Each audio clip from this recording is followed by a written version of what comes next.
You can't silence us, Leo. I'm kind of confused. Me? What happened? Nah, go ahead. Getting thick in the throat on me, nigga. Wow.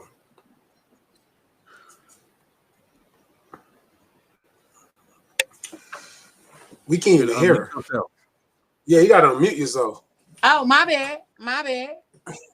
Was we on pause that the whole time? Y'all can hear me? Yeah. Oh, yeah, shit, my bad. I was over here just talking away. Well, let me do it again. I got too many devices over here going. Welcome to another dope episode of the Fat Girl Chronicles, where we get all up in your business and discuss the topics that matter to us most each and every Tuesday, which we lovingly call Fat Tuesday, right here on Facebook and YouTube. And we are back on Instagram from 8 to 10 p.m., baby. We up in this thing. And tonight, we got none other than my favorite DEI homegirl, Miss Elise Smith in the building. And listen, when I tell y'all, this is a conversation that we've been looking forward to. I don't know about y'all, but I've been looking forward to this conversation. And I knew who exactly who to call on when it came down to having this conversation. Because it's all over everywhere. We talking about DEI this, DEI that. And who else to have other than my DEI homegirl? Okay, let me tell y'all a little bit about Elise. Okay, she is from Detroit, Michigan. That's where Pooch always say I'm from. Oh, shit. That's where Pooch always try to say that I'm from. But she focuses her research on fat body experiences using photography, podcasting, spoken word, and social media to amplify these narratives. When I tell you she a bad mother, shut your mouth. That's what she is, okay? She know how to fight. That's what I know. Listen, she is a doctoral student in the Urban Education Studies program at IU Indianapolis. And she employs frameworks like Black feminist thought, intersectionality, and critical race theory to create celebratory spaces for marginalized identities. Okay? That's a lot of big words. Go look them up if y'all don't understand them. Okay?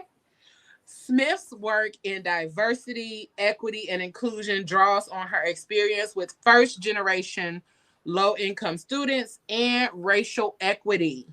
She is the 2024 Elevate Diversity, Equity, and Inclusion Advocate of the Year Award recipients and a columnist for the Indianapolis Recorder as their hashtag DEI homegirl. Okay?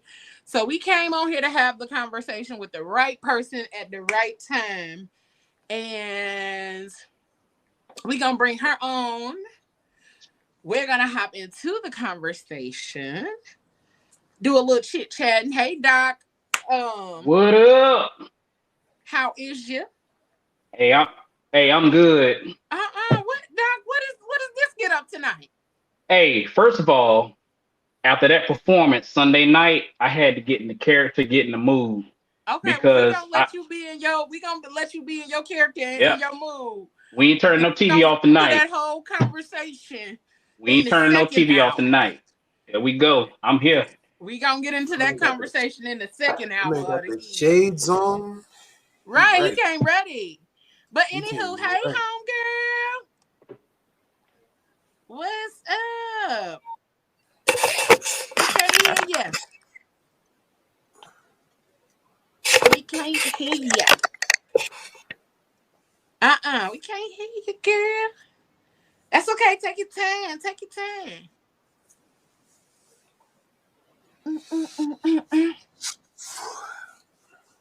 See, that's what happened when they. That's what happened when they turn the D. That's what happened when they turn the DEI off. They try to silence us. Nah. Can you hear anything now? Yep, there we go. Okay. See, I was gonna figure it out. Hey y'all, how y'all doing? How you doing? How you doing? How you doing? Good to see you. I'm good to see your face, friend. I just want to say thank you for reading that bio. Made me sound way more educated than I feel. So I thank you for that. But also just providing space to be on this platform tonight. I appreciate it. Absolutely, honey. It's been so much going on. I definitely feel like the conversation was necessary so people can have some understanding of what we're looking at here. Because we keep hearing the letters. We keep hearing the word DEI. We keep hearing all of that. We keep hearing all of those things. And some of us, we know what it is. We don't know the depths of it. We don't know how it will affect us or what we do or all of the things around us. So why not have this conversation? Why not talk about it? And why not talk about it with my DEI homegirl? Mm-hmm. And why not talk about it with one of my favorite podcasters and writers and all of that good stuff? So I wanted to sound important. I don't like that. Huh? I said, you're making me sound important. I don't know if I like that. Because you is. Okay. But one of the only people that I come across on a regular basis who make it a point to talk about these kind of things and to shed light on these spaces. So I definitely wanted to make sure that right now with everything that's going on, that we had a conversation with somebody who is well-versed instead of having a conversation just over, kind of just giving a glazed over discussion about what DEI is. So where shall we start, honey? Okay, y'all jump in and I'll jump in. Well, no, let's start first of all. I don't like these misconceptions and ideas about people from Detroit, okay? First, listen. Let's start there, right? I may have been in Indiana for a while now, but Detroit is home. Shout out to Finkel Avenue 313. Also, shout out to Southfield, where my grandparents was. So they was the Jay-Z and Beyonce of our family, right? But don't come for Detroit like that, please. So you can't fight. I didn't say that either. Exactly. That's all I said. I just want to get that out of the way. All right. They always come for Detroit and Gary. So like we cousins. Like why they doing that to us? But it's okay. That's all right. Pablo, we'll figure it out. I'll let you come visit. So now that I got that out the way, now feel free. Y'all can start the discussion officially. I don't know about visit, but I'll drive past. Don't That's good enough. We'll make sure you stop. So funny. So we just go, girl. I don't even know where to begin because there's so much happening. So what does DEI stand for? Let's start there. All right, let's get into it. So DEI stands for diversity, equity, and inclusion. What I remind people is it's not just a phrase, right? It's literally a framework, and these things separately cannot work without working in tandem together. So for me, when I look at these different things, diversity, right? That could be the diversity of identity. So your sexual orientation, your gender, your race, your socioeconomic status, where you come from, who you is, who you don't know, your histories. That can also be the diverse of thought and experiences, right? But diversity is a thing that even on this phone, for the most part, it looks like we can all identify we all is Black, right? But what our experiences look like, our family, our place of origin, where we, the experiences we have, those are the things that make us diverse. And we can add that to a lot of those different individuals.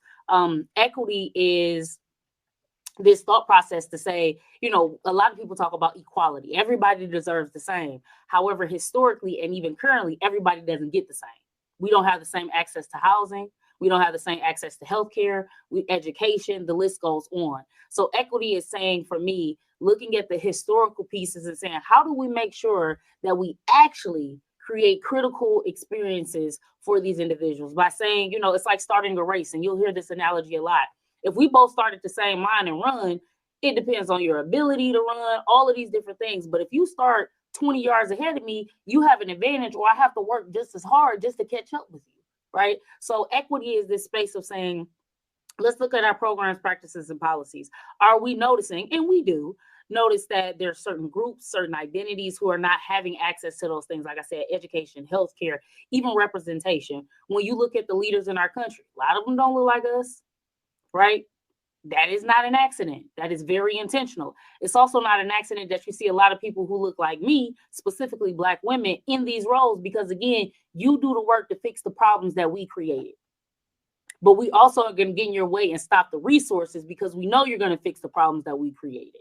And then inclusion is not this framework of everybody should be welcome, because we know everybody is not welcome. Inclusion is the opportunity to say, here's the space that's here, right? So many people use the analogy, I want a seat at the table.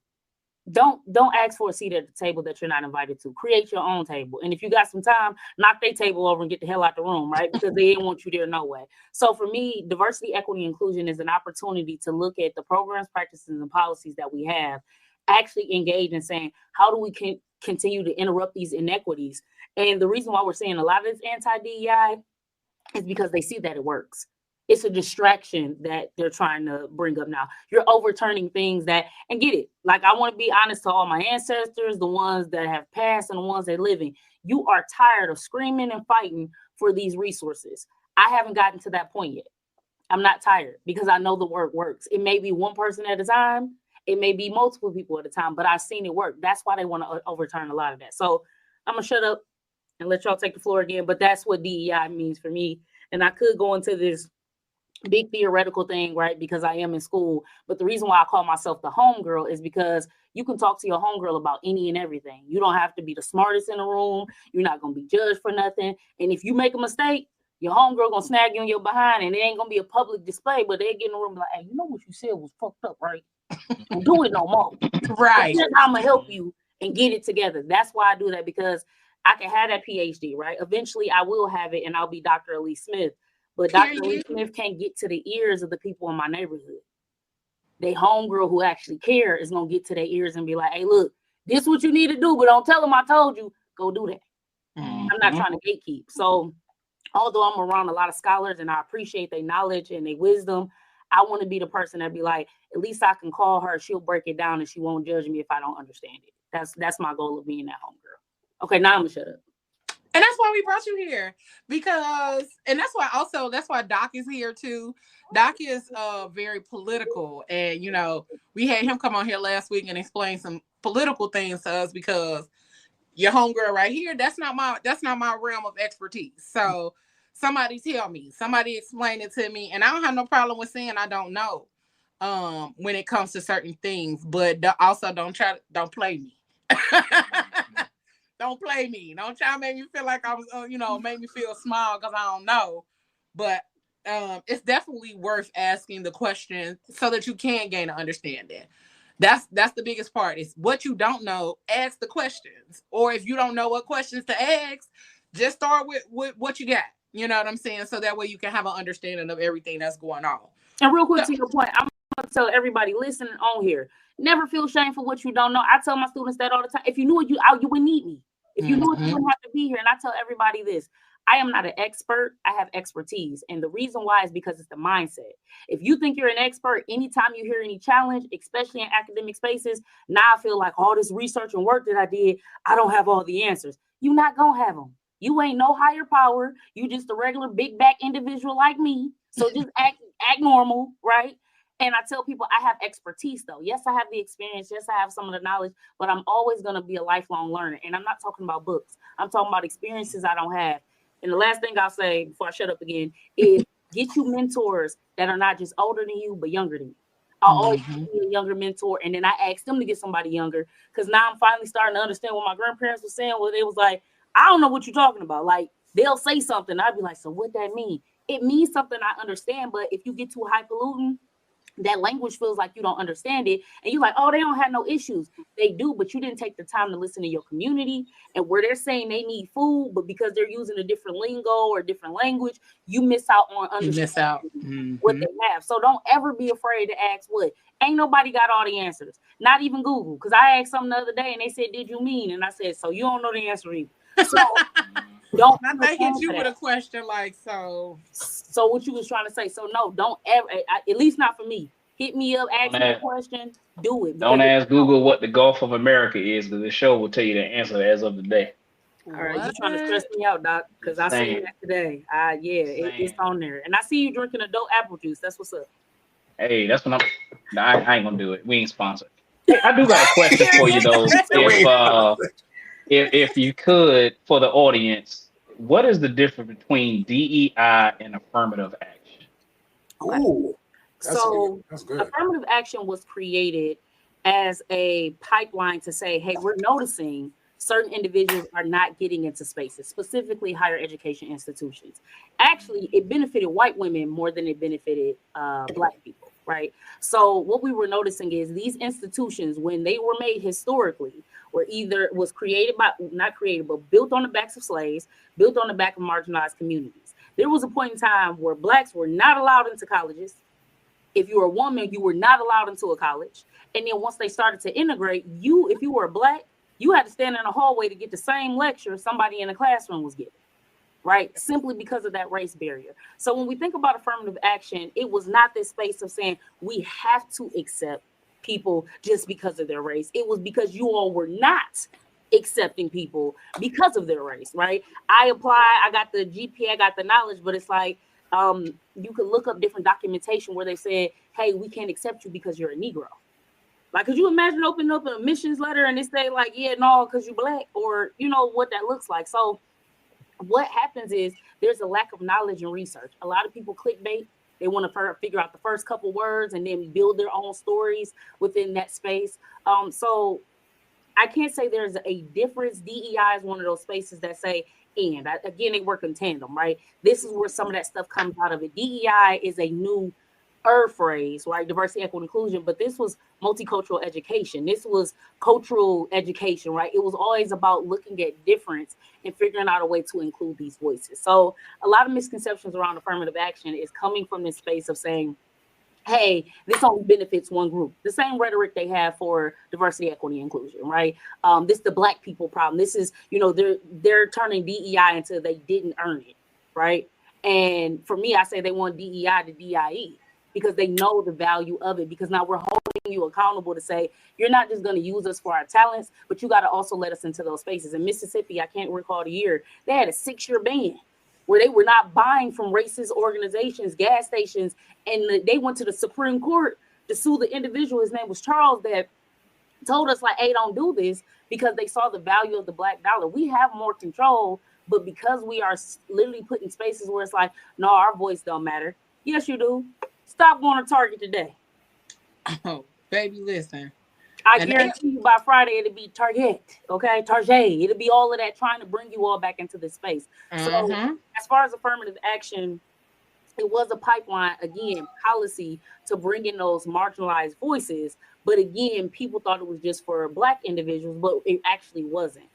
It was to say we're starting to see numbers not be there to show representation. But again, they're only doing it as a performative action, as a response, not because they truly wanted to make a change in the system. It's funny you mentioned Target. As you said that, I just looked up their stock, and we actually talked about this whether it was 1 or 2 episodes ago, that, as you said, stop going to and patronizing a chain that does not appreciate DEI. But if we stop doing that, it also hurts their market share. So as I look back at their stock right around the time that Trump, or 47, I would never say president, just for you to know, and Trump in the same sentence. Please and thank you. So right around when 47 got into office, Trump's stock, kind of was where it was. It shot up on the 27th of January. But ever since then that we started positioning ourselves to not go to Target, it has dropped as of today below where it was on January 16th. And it is getting close to where it was in December, which was also a low. So to your point, us doing a boycott or the fill up the shopping carts, go to the register and then walk out, it is impacting Target. It is, because their shareholders are actually also suing them now. Yep. Because they never released to them that they were going to stop DEI. They never told them. Yep. They never told them. So right now, they about to be in a bit of to lose a bit more money, because their shareholders are actually suing them because they never explained to them like, hey, we about to stop doing this, just to let you know, but they just did it. They gonna sue the bullseye off that little dog. Yeah, they pretty much are. They pretty much are. So I got a question for you. Break this down for me. DEI was to take care of who? Fair. So I have a few thoughts on that, right? DEI was not to educate our people or people within historically silenced identities. So whether that's your race, your national origin, difference within languages. So the people who are not the main the main culture, it was not to educate us. That was not the point. What it was to elevate our narratives and stories. So that's the one thing. I think people think like there's no point of me going to a DEI space to tell people about DEI who do DEI. For the most part, I assume most of them get it.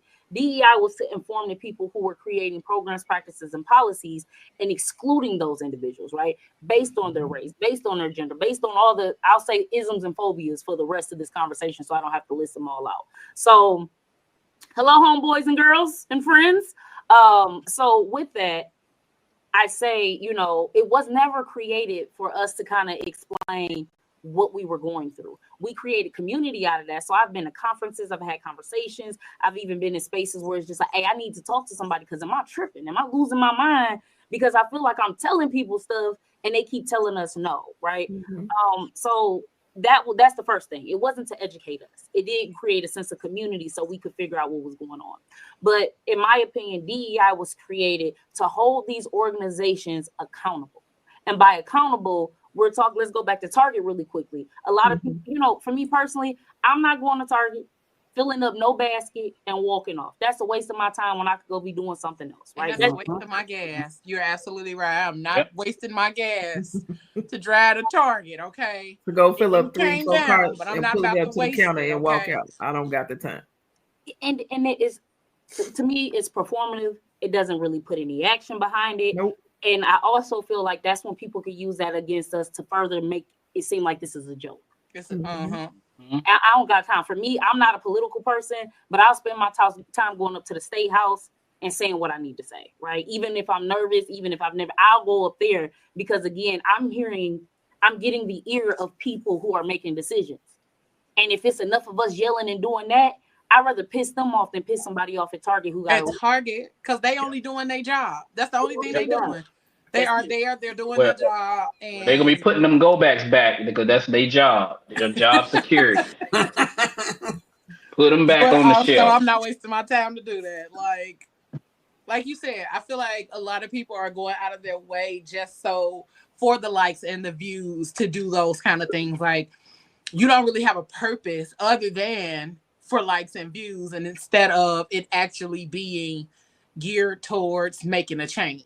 And you going in Target and putting stuff in the cart and moving and checking out and then walking out, that's not really making a big change. Are they really doing that though? Yes. Yeah. And they recording it. They absolutely are doing it. Everything's content, Moses. Yeah. Everything's content. Everything is content. Everything is content. They absolutely are so doing you want something, you actually got time just to walk into Target. And they filling up 2, 3, 4 carts, going up to the counter, have them bring it all up and say, I don't want it. And they get 100,000 likes, and then they get paid. Because it's the most recent viral one was of a pastor, and I'm like, the pastor did? Yeah. So you want to tell me Jesus told him to go do money?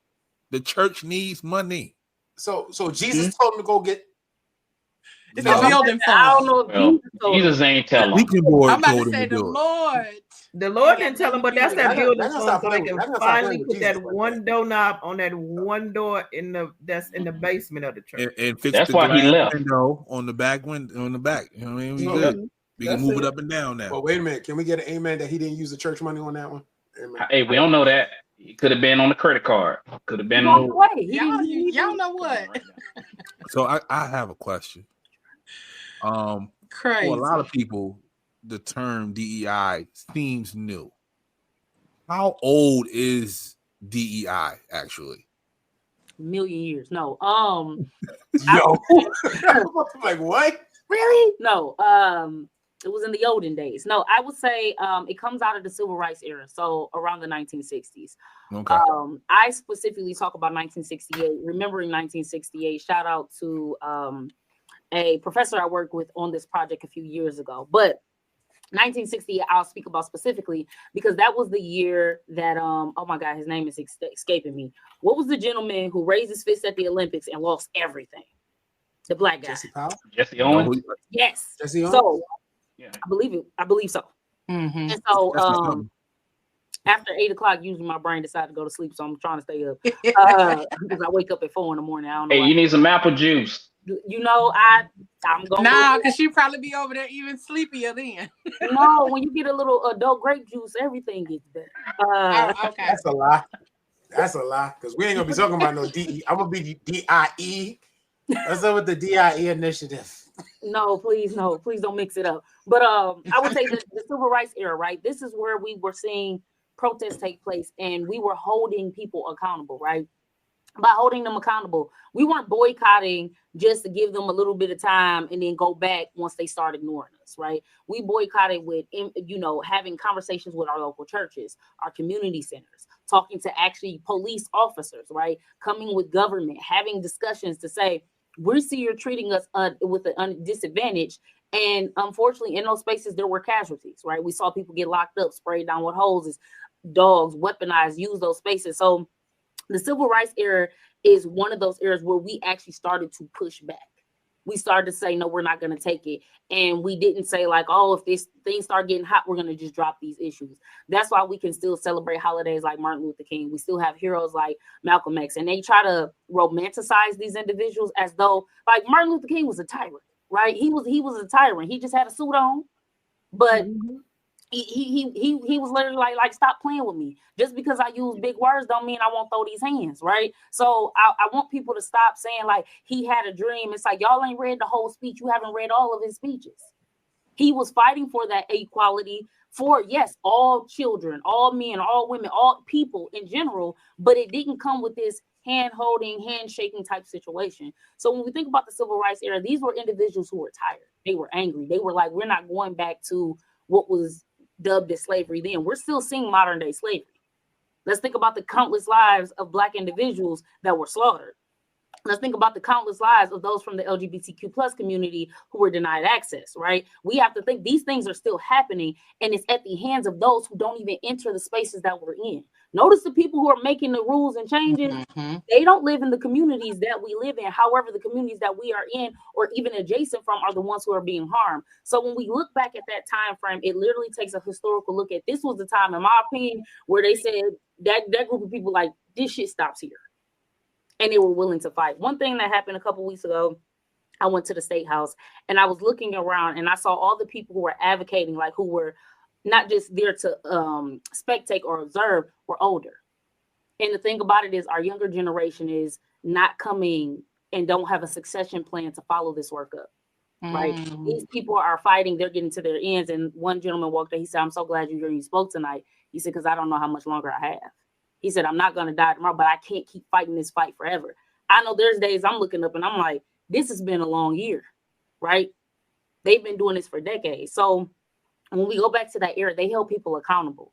They marched, they protest, they went and they found lobbyists, policymakers. They really went into those communities because all people of color, all Black people, we're not just entertainers. We're not just rappers. We're not just basketball players, right? We have lawyers, we have educators, we have doctors. And there's a reason it's a small number is because one, the pipelines have been restricted on purpose. And that civil rights era was saying, now we're going to move past that because we know we need this access. We know we need our own doctors. We know we need our own lawyers, teachers, and educators, because when we get in a space, y'all separating us. I've seen videos recently where an educator took all the Black kids, told them to go to the back of the room in color, and then taught literacy to all the white kids in the front. Now people say, no, maybe, why is there a difference? We know coloring, yeah, we're going to have some creative stuff, but at the same time, literacy is also needed, and you're saying we won't be able to get it, and I'm going to intentionally restrict you from that. So looking back at that era, doing the research, there's countless names, there's countless individuals we can talk to, but it was there. That was, for me, the era of holding people accountable. And if you want to talk about standing on business, that was the era. Absolutely. Absolutely. Did I answer your question, friend? Yes. Okay. Yes. Thank you. So with all of the things that have been taking place, and how can...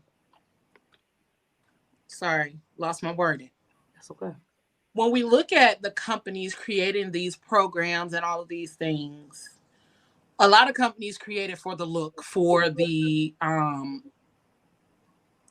to look like they're doing something. To Come on, celebrate. okay, don't know. I hate that thing, but there is a difference in like having the Black faces in the room and actually participating and creating like situations where we can be a part of things, equitable and supportive situations. But then there's also where they just have the token Black person. How do we as employees or business owners, how do we make sure that we are creating those spaces that are actually doing the work instead of it making it look like we're doing the work and the work isn't truly being done? I say, look at your decision makers. If all your decision makers look like you and they don't have any diversity or any representation, you only have them there for a mouthpiece or to be that puppet. Would you allow that person that came in that room who you're trying to pander to, would you allow them to make decisions? Have you even invited them to make decisions? Have you even considered what they're saying? Or have you only called on them to be like, hey, we need you to do this thing and you're the face for it, right? For example, if you have a space and every time you're trying to recruit, a different identity and you have to use an identity to attract that identity. So for example, if you have to say it's our Black person who is not in any leadership, but we want you to come to this interview because we want to show them around our space. You don't have me there for that. And that's usually what happens is once those two people get, and I've seen it many times, once those two people get along, they be like, hey, don't work here. They do not care about what you think they care about. The reason why I am here is because I still need a check. Mm-hmm. I still need to live. I still need my benefits. But I am also aiming to get up out of here. This new generation, I will give it to you. I shout out to the YNs and everybody else. They don't play with nobody. Okay. You disrespect them, they will kick your water fountain and dough down and burn it up. And I'm not saying violence is the answer. It is. But sometimes. I ain't scared. Okay. Here's my philosophy. I've told people this a few times. I'm not the biggest fan of violence, right? Because what does that do? But I feel like if you're gonna pass a problematic law, policy, or anything, let's have a parking lot fight. Here's the thing. You got the person who want to create this policy or bill, had them stand on one side of the parking lot. You got everybody else who's going to be impacted by that on the other end. On the count of 3, y'all all start fighting. If you beat up everybody in the parking lot, pass your law and your policy. Got it. If you get beat up, go home, take an aspirin, and realize how you messed up, right? And now that policy don't pass. Because I think at this point, too many people are tired of screaming and doing this. So when I look at employers, are you only celebrating people during Black History Month, Women History Month, Hispanic Heritage Month, Pride Month, Asian and Pacific Islander Month? Like, these months actually are important because they uplift people. But when you take a step back, so this is the only time y'all care. This is the only time I'm going to see my product there. This is the only time I'm going to see my voice uplifted. And then as soon as the end of the month comes, we're on to the next. Mm-hmm. How do you look at your people? Where are you recruiting? Are you only recruiting on Indeed, or are you going to the HBCUs? Are you going to the women colleges? Are you going to the local churches? Are you going to the community centers? Are you going to those spaces and saying there's possibility here? Or are you being elitist and saying you have to meet us here, even though you have the talent? And if you can't get there and we create these barriers, then you can't be here anyway. My grandfather used to tell me all the time, he was a truck driver. We grew up having Cadillacs. I appreciate that. Shout out to the diamond in the back. But my grandfather would never drive his car to work. And I never could understand as a kid why. And then when I got a little bit older, he said, because if they know what I'm doing with the money that they think they're giving me, he was like, I'm going to catch hell for it. So, for example, there was a truckload to California for like $10,000. And he was like, yeah, I'm available. I can do it. They hesitated so long till they could find somebody else because they said we could never see a Black man making $10,000. Because what are you going to do? Mm-hmm. Years later, my grandmother had to come get my grandfather because he was in a truck accident, and the car she had to pull up in is their car back at home, their Cadillac. And they pulled up. They ain't worried about nothing else. They said, "Who are you here for?" Right? She was like, "James Steeple," and they were like, "This y'all car?" My grandfather just got in an accident, and you're worried about the woman that just stepped out of this car because it perceives you shouldn't have what you have. Mm-hmm. And my grandfather said, ever since that moment, he just wished he hadn't came up there. He was like, he was denied lows. Anything that seemed like he could make some money, because it's like, how are you getting as far as you getting? And we know how much you making. So again, these employers, they have those different things that happen. We hear the narratives, the stories. I've even had students who work in HR who say, yeah, we have been told to throw applications away if your name sounds ethnic. So now you have people who are putting initials. They're moving their names around just so they can get to the interview. Mm-hmm. And if they're really stuck on what they're looking for, you come in there with you sound like you speak a second language. You look like you may be from a different community. They automatically will cut you. Oh, thank you. We appreciate you so much. And you never hear a call back. I've experienced that a few times, right? At least come on, and then eyes get big when this big black woman walk in the room, and they just like, oh, we thought. What do you think? So employers have to take a good look at yourself. Are you tokenizing people for what they look like? Or are you actually trying to get the talent to bring what they want? And DEI creates that space where it's like, we don't have a discrimination if you have a disability, if you show up looking different, if you come with a different race. But now, because there was a consequence to that, we'll take the consequences out the way. We can play the game we want to play.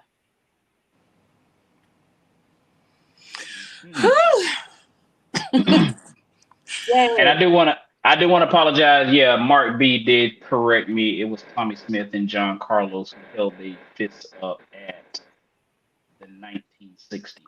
That's why we gonna get Mark B on here soon. Mark B is really into politics and history as well, so we'll get him on here soon.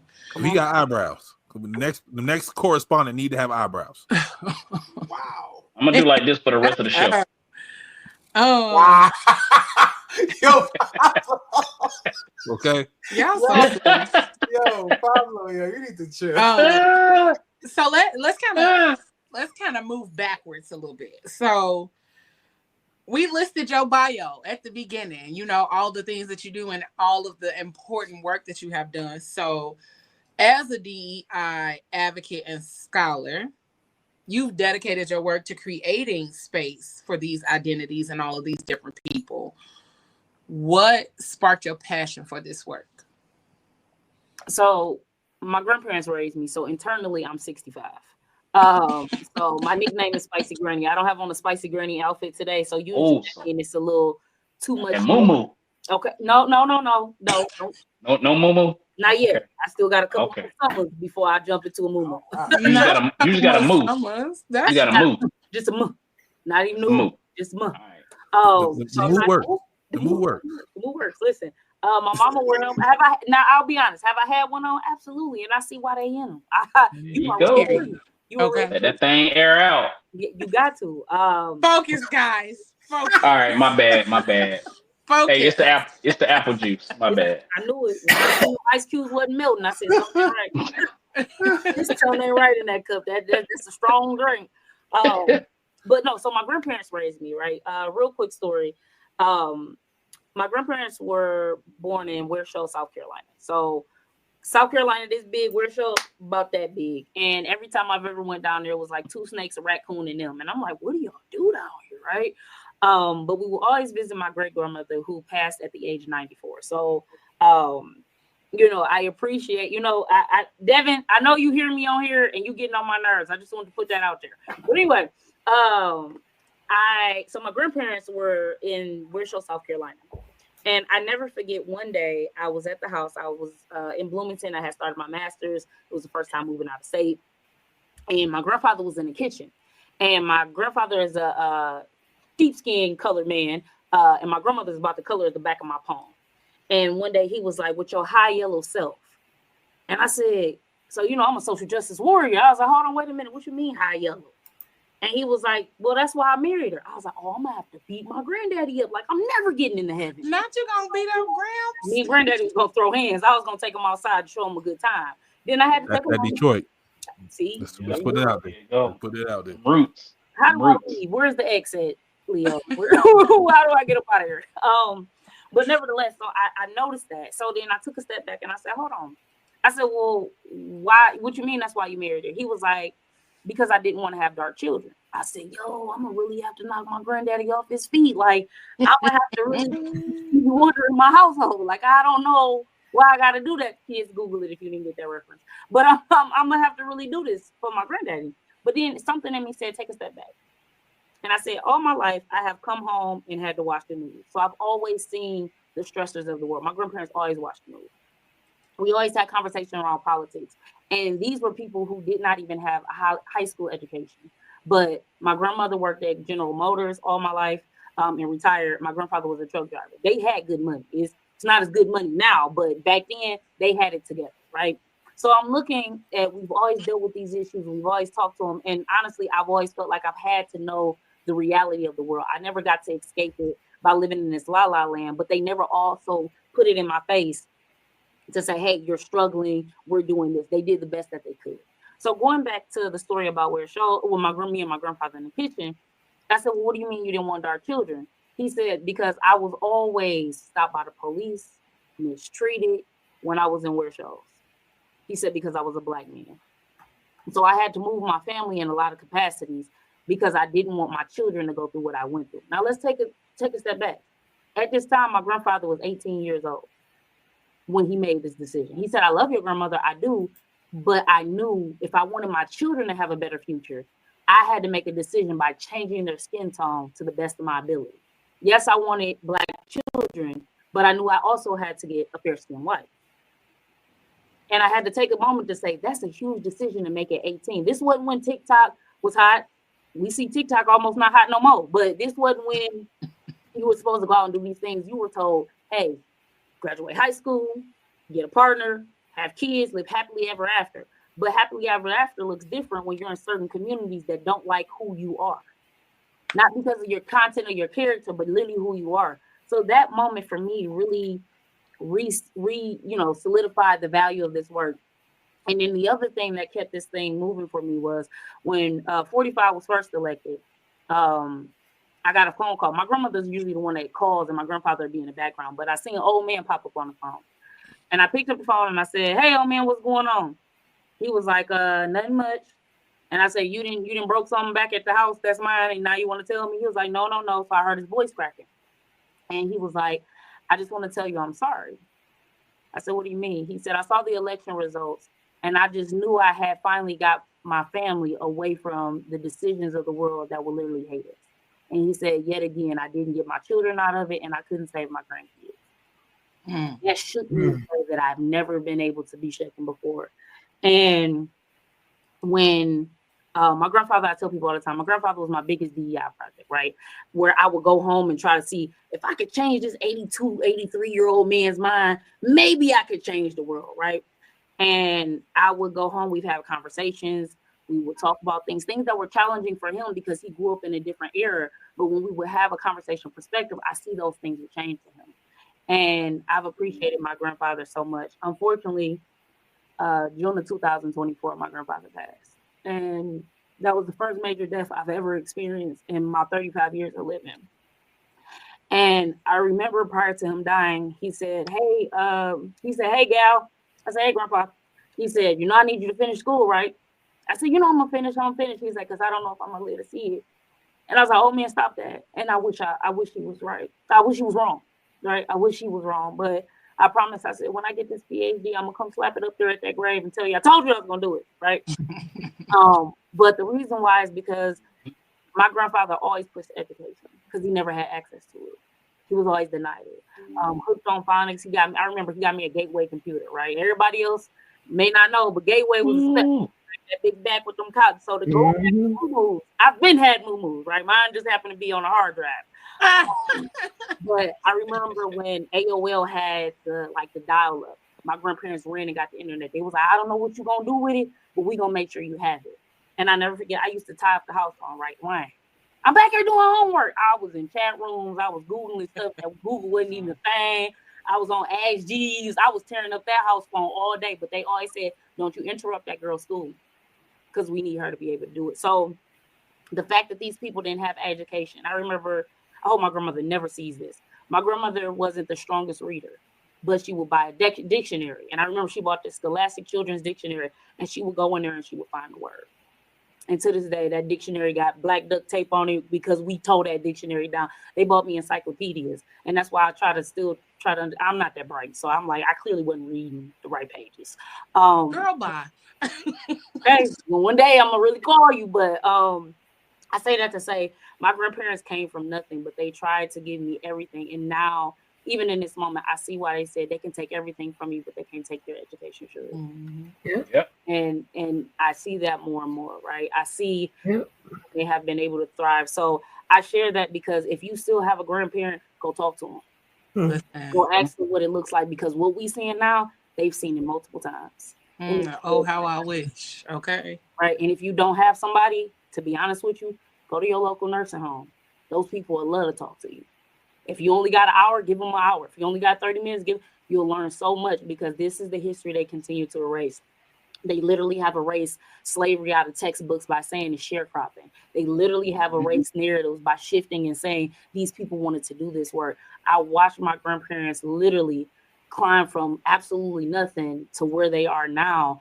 And the fact that I've always been protected by them saying, we're going to make sure if you don't have nothing else besides food in your mouth and clothes on your back, you make sure you know how to navigate this world by having an education. So those days where I hate watching the news, I love it so much now. I ain't gonna watch the news now because I'm tired, but that's kind of where I got, and that's why the fight won't die with me, because I remember somebody fought and prayed for me when I didn't even know they was fighting and praying for me.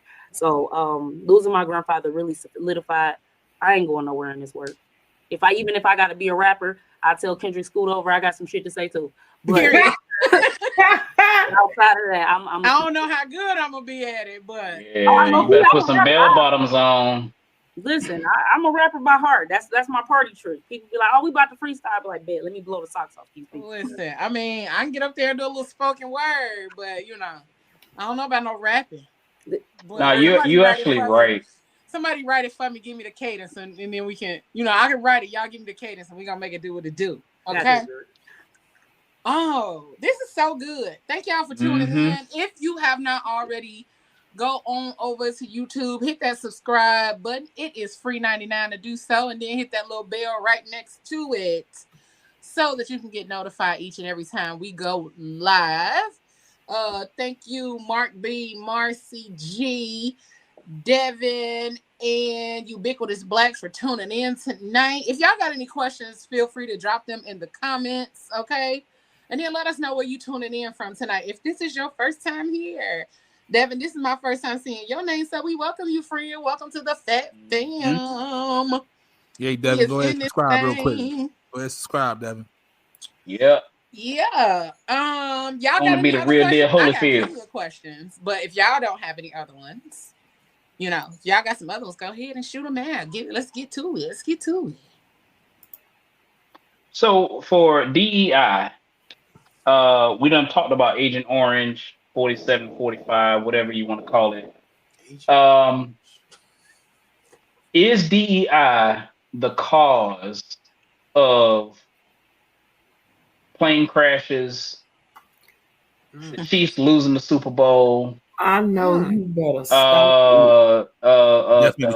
Kendrick Lamar winning all those Grammys, just all of the above. Is DEI the cause of it? Because going back to who DEI really originally helped and supported, and we listed the top 8 individuals of what DEI actually, who DEI actually supported, and African Americans, Black folk, was number 8. It was number 8. So, according to 47 and all his minions, is DEI really the cause of all this stuff that's happening? Because there has been so many plane crashes, collisions, colliding on the tarmacs. I don't know if you've seen that. That was one, I think, either today or yesterday, where two planes ran into each other. So is that really the cause of all this stuff going on, or is it just political hype? Absolutely. DEI causing all kind of hell, right? Here's my thing. If that is true, right? If DEI is really the cause, why is it now that these things are banned, we are starting to see the issues now? Why we wasn't seeing the issues of plane crashes and, unearned Grammys and all of the other stuff? Why weren't we seeing this before? Why is it now that when we see individuals are making strides? Let's take TikTok, for example. Here's my thoughts on why TikTok is even banned, right? People say, oh, they didn't want us to spy on us. How many of y'all really read the terms and conditions before you press apply? There was it was something about 10 years ago. Somebody put in their terms and conditions, if you read it, it was like a $5,000 prize you could actually enter for. Only one person in the world did it because they actually read the terms and conditions. So I say that to say, you're probably being spied on anyway. Yeah. and you've agreed to it. But to that point about, DEI being in space, why is it that we're now seeing the issues? When we go back to TikTok, I believe, in my opinion, is people were starting to make careers, big money, big bags. America didn't have any access to tax that and get the money, right? And people are like, well, America don't need money. I think we're forgetting we're playing a millionaires and billionaires game. Their interest is not to get more money per se. It's about power and control. Why is it that the top 5% of the world could literally end a lot of the issues that we have? There was a gentleman who was in a state house not too long ago, not here, I believe it was in California, that argued the point that for the 405 billion multimillionaires / billionaires who identify as white individuals, they made more money than 400,000 black people. So it's 400 people make more than almost 500,000 individuals, right? So when we think about this, for example, like I said, to finish up my TikTok thought, is you see people now creating lifestyles for themselves. People who are becoming millionaires in ways that they've never been able to become millionaires before, creating content. You're seeing things that are happening in Gaza and Palestine that our news media wouldn't cover. You're seeing stuff happen in other countries because people have access to now, and we have this global communication and connection where we're learning about things that we will never get access to. How do we control what you consume? How do we control how you can actually have a thought process? How do we silence you? Mm-hmm. This is all about silencing, because again, if too many people get together, you can actually make a revolution. You can actually make change. But if I scare you enough, if I take the things that are distractions, now the control falls back on us, right? So when we think about what's happening in these spaces, it's funny it's all happening now. I honestly believe this is the silence of some people who got some communications that they don't want to get out. I still am waiting to hear everybody who ended up dying on that plane crash in DC.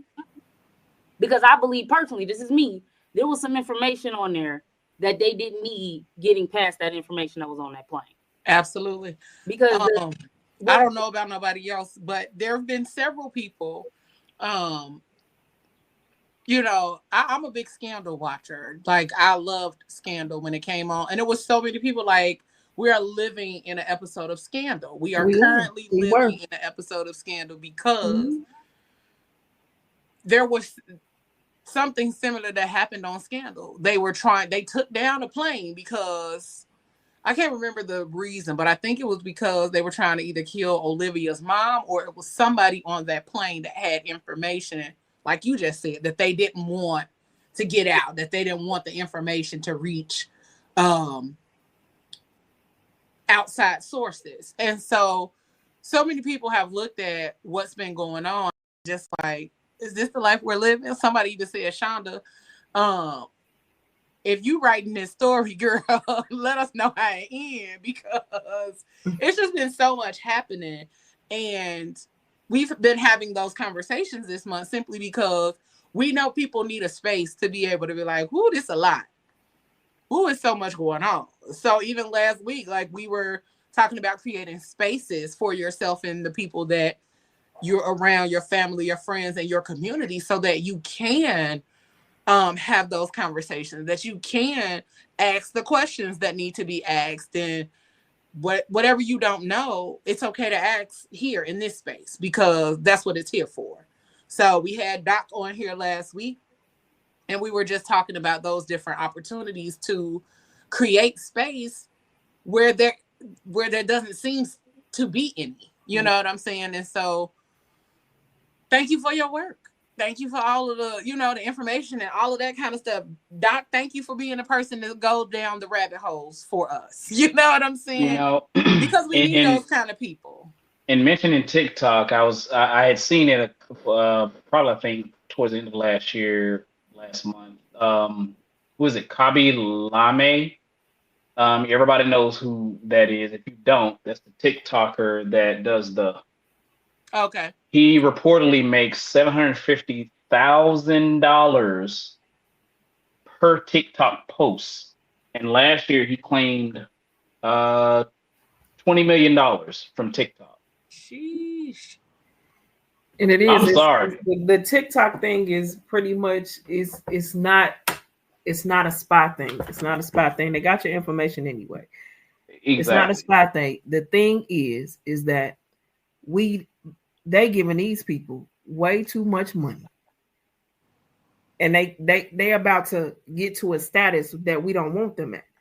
Just this is the put it in this instance that, and I keep referring back to Black Wall Street. They burned it down because we had too much. So they took this TikTok thing and we gonna shut it down. You gonna sell it to one of us because we can't benefit anything from what you're paying them. We don't get no taxes, no nothing off of what you paying them. They straight got cash money. We can't control none of that.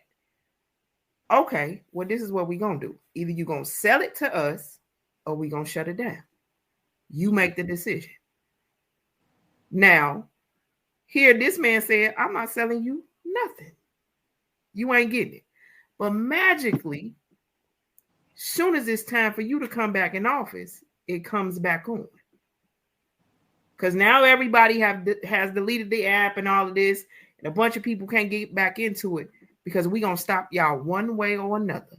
Because if our hand's not on it, ain't nobody's hand's going to be on it. And it goes back to the nobody going to make no money off of this. And it's all about power, right? Yep. When we think about what is taking place when it comes to this power struggle, this billionaires game, we don't have the money to play in the same regard, right? There's a certain group of people who control our media, our news, even trying to rewrite history, making these things illegal. When we think about it, I think a lot of people, even going back to the scandal situation, right, and thinking about that mindset, I don't want people to water this down and be like, oh, no, it's these things. You have to recognize y'all got to give the government a little bit more credit that they're not these fantasy people that just come out of nowhere and do these things are not happening coincidentally. Oh, absolutely not. If we think about how many times a serious situation takes place, even 9/11, when we think about different things that have happened with COVID, it's funny these things just like fade out and they don't have any more relevance in the same capacity. Except to now say, let's go back and look at this Throwback Thursday of when the world was on fire and we do all these different things. We have to recognize they have a calculated game. These individuals, even for the state that we're in, Indianapolis has a 200-year strategic plan that they put out in 2017. They are making plans for people that they won't even meet and they won't live to see. These are people who are strategic about the way that they move. They're not waking up the day before and saying like, oh, we should do something with the city. They have these things mapped out. They have these different ideologies related to these things. So we have to stop living in this space where we thinking like, oh no, they're not trying to harm us. When the writing is on the wall, it's right there. It's blatant. It's in our face. Very blatant. How is it that you can go from downtown Indianapolis up Meridian, and as you get out of downtown, the arts, all these spaces, then you cross an area where there's literally neighborhoods that are deserts. Right? They don't have access to resources. Then once you keep going further up, you get to Meridian Hills, you got multi-million-dollar estates. But if I go on the east side, here I am, I live on the east side, right? Not the best decision I should have made, but the price on that house was amazing. The house was cool. So that's why I bought it. And then I learned within the first 2 weeks of me having a house, they stole my air conditioner out of my backyard, brand new. I have had a break-in in my house every single month for over a year and a half. I have people who literally are smoking drugs in my backyard to the point where I done pulled up and been like, hey, excuse me, somebody live here. They looked at me, looked back down, lit their pipe and said, anyway, right? We're seeing these things in certain communities. We're seeing, why is it that in these neighborhoods, especially let's take 10th Rural where I'm at, where's the nearest grocery store that is accessible? Where's the nearest hospital that's accessible? Why are all the schools over in that area struggling with curriculum and keeping staff as far as teachers? Why is it that everybody in these areas are now having these struggles? That's not accidental, because if I take myself up to Carmel and Fishers, they wouldn't have none of that. Nothing. And also when you go that far up, you don't see the lack of access to things. You know what I'm saying? Like, they may not have the transportation, but everything else is there. You can ride through Carmel and see blatant the names of the schools. You can see all of the activities, the access to the theaters and arts and all of those kind of things in those areas. But just kind of touching base on you talking about going up and down Meridian, that reminds me of DC. You can be in DC and it's beautiful. You riding past all of these estates and $1 million homes. You hit the corner and go over a bridge, and it's like, what the hell happened? Like, what happened? But then here's the question, though. The White House sits in the middle of what? Yeah, and that's what I was about to say. That's what I was about to say, because there, the neighborhoods around the White House. You go past all of that, and right around the corner is the White House. Right. The White House is literally around the corner from an overpass that is filled with nothing but tents. Yep. Like galore. I mean, so many tents that it is. I drove through there, and the way that my heart hit my stomach was unreal. Simply because as you're driving, you see these things taking you know, you're taking in the scenery, and next thing you know, you're like, oh my God. And then next thing you know, there's big ass White House and everything. And it's like, is this my reality? Did I really experience this big jump in what I'm seeing? That's why they built that fence around it. Because literally the actual gate where people used to just look and take pictures of it, it was like drug addicts and homeless people just sitting right there, right in front of the door. And it looked bad when the news came to look at the president. So they had to build a gate to push them back even further. I've been around here like 30 years now. So yeah, Washington is kind of depressing. It is. It sits between like two hoods. You'd be like, what? But most of our cities are. Yeah. Leo, you found that out when you came to Baltimore. You was okay, and then you hit the corner. You wasn't okay no more. No lie. I was in Baltimore, and I was like, I made a wrong turn. Because what happened? Wait. And you was right there at the police station. You was at the police headquarters, but you still didn't feel safe. And so I didn't even know that's where I was, okay? Because I was just downtown or whatever that area was that we were in. And then next thing you know, I didn't shift it from, and it was like, what? So the fact that it's blatant, like you said, it's so blatant that, yeah, we got all of this right here, but we still want to make sure y'all know. I even want to push the point further, right? There is a point where those who are unhoused, there are laws being passed where that is now being criminalized. So because I don't have access to things, people say, well, they can just go get a job. It costs to get an ID. Yep. It costs to be clean, to actually show up to your job. And I promise these people, for the most part, didn't wake up and say, you know what? I want to struggle in life today. Let me do nothing, right?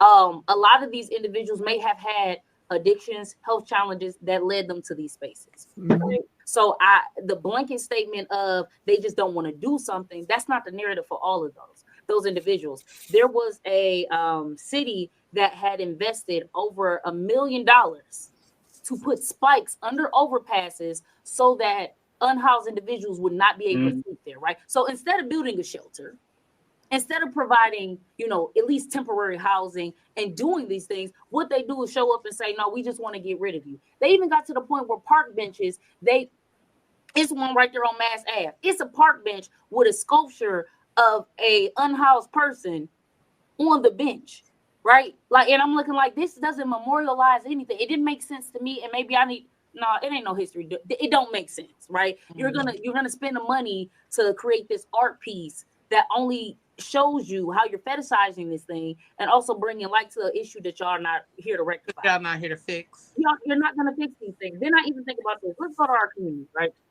If you go to a Carmel official, you'll see a bridal shop. You'll see the conversations of the arts. It's pushing family, it's pushing community. I have yet to see, especially being from Detroit, a bridal shop in the communities I'm from. That's not accidental, because they don't believe in those same communities having access to families like that. We know for a fact, whether if you want to get married or not, let's think about the core reason of why marriage was even created. It was a business proposition. we got to bring these two people together, you know. And at one point there was somebody would receive, you know, usually the bride's family would pay to have their child, you know, go off and do these different types of things. But then we see the government getting involved with tax breaks. If it wasn't tax breaks, then you have the opportunity now to create families. The reason why we even see when it comes down to women's rights and abortions, that is not because Black people just decided to say, you know, we're going to be reckless in those. We had in the early 90s hip hop campaigns that was trying to actually curb teen pregnancies because they were seeing the welfare and the outcome from it. But the data shows we're not the ones who are using high numbers of welfare. Oh, thank you for saying it. I sure appreciate you. You know, you're welcome. I'll say it one more time. We're not the Say ones. it out loud again. One more time. We ain't the ones with the high numbers of people using welfare. My thing about it is, get it how you live, but do not create a stereotype that continues to put us in a space where you even deny us of it. Then second thing is, when we think about those abortions in the last decade and a half have not been from us. It has been from white women who use it. But because now their numbers are decreasing scientifically in the data that they continue to provide, it's too many interracial couples happen. And now the dominance is shrinking on their end. And because it is shrinking, and you could do the research yourself, don't think I was at home making this up. Now, because of that, how do we stop you from being able to do this? That ain't got nothing to do with us. This is to stop them because they need to repopulate. It don't got nothing to do with us, and it got everything to do with them that sit in there that made this, that wants to change this law of how many outside kids they got. See, they don't want to have that conversation. They don't want to have that conversation about how many outside kids they have, because you think you could just make a baby and you ain't got to take care of them. Now she got to go get on welfare and get WIC, and now she got housing and she got Section 8 and all of that, but you want to cut it all out, but because it's us. It's not us. It's them. And that's what I was going to say. This is how they really trying to blame it on us, and it's the whole thing about let's throw it in their face and blame it on them. We know good and well it ain't us. We know it's not us. I was going to add to that because I used to actually work for the welfare department here in Indiana. And the numbers are stifling to see when you look at who's applying for it, who's getting approved, who's the main ones receiving the assistance. And I just know from Indiana because we did all of Indiana, not just a certain area. So we were processing birth certificates, all of those kind of things when I did that kind of work. And I always laugh when people always talk about the fact that it's Black people on welfare. And I'm like, who gave y'all them numbers? Who told y'all this? Who told y'all that? Who gave y'all these statistics to say that it was us that was receiving this government assistance, that it was us that was receiving all of this help? Because from what I've looked at, from the documents and the information that's coming in, the IDs, I mean, because we ran all of it. Like what I did was process. So I saw every ID, every birth certificate, all the babies that were being born. You know what I'm saying? So when I saw all of that, and every time I hear somebody say something about Black people on welfare, I'd be like, huh? Look, y'all, I got a question. You sure? Doc, I got a question for you, Doc. Listen, Doc. So is DEI the reason why Pablo, you in these hands? They now in court about the federal employees not being paid till September? You mean the buyout? Mm-hmm.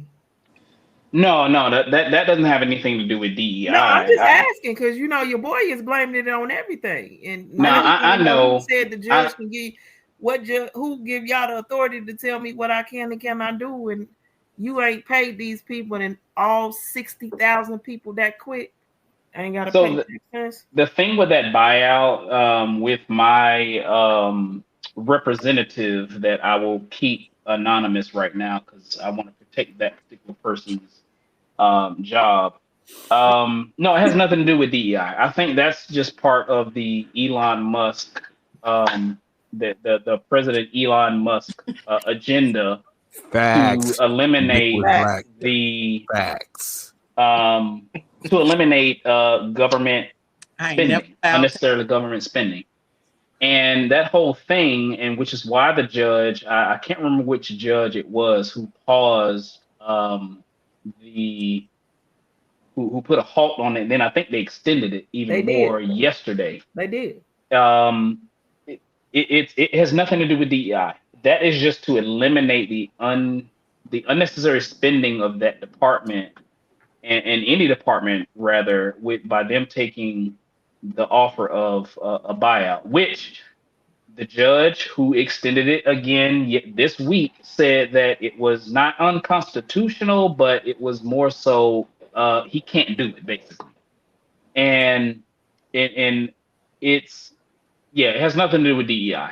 That's just eliminating a government position with a buyout, which has already been funded by the U.S. House of Representatives.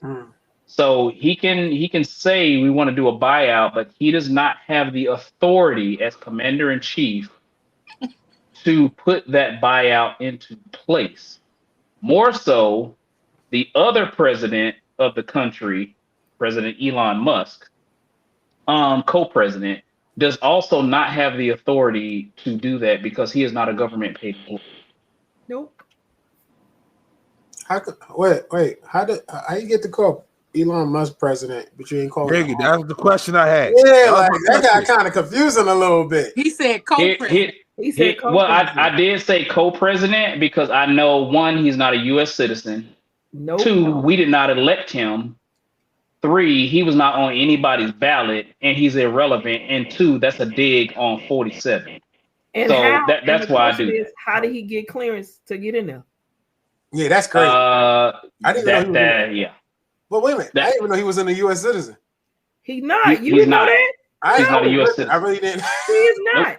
Why are you talking about the immigrants? Is ICE at his door too? What'd you say? Is ICE at his door too? At his door? At his door? Absolutely not. No, because, and I hate to say this for our listeners, but to be honest, he's not Hispanic.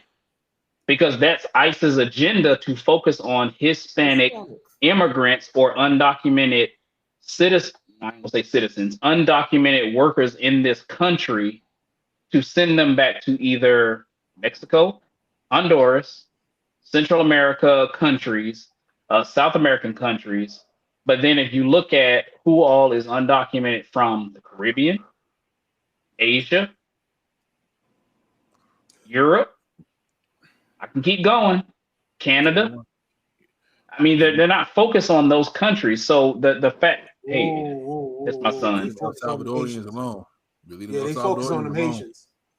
Yeah. So, you are right. You are right, Moses. Yeah, they focus on us. My thing is, the thing is, he's focused on a certain group instead of covering the entire deportation in that mask, because it was mentioned, I think, I don't know what I was watching, but last week, is how he's not. I mean, if you look at New York and the who constitutes New York immigrants and how they come in and things like that, he's only looking at the countries outside of Haiti,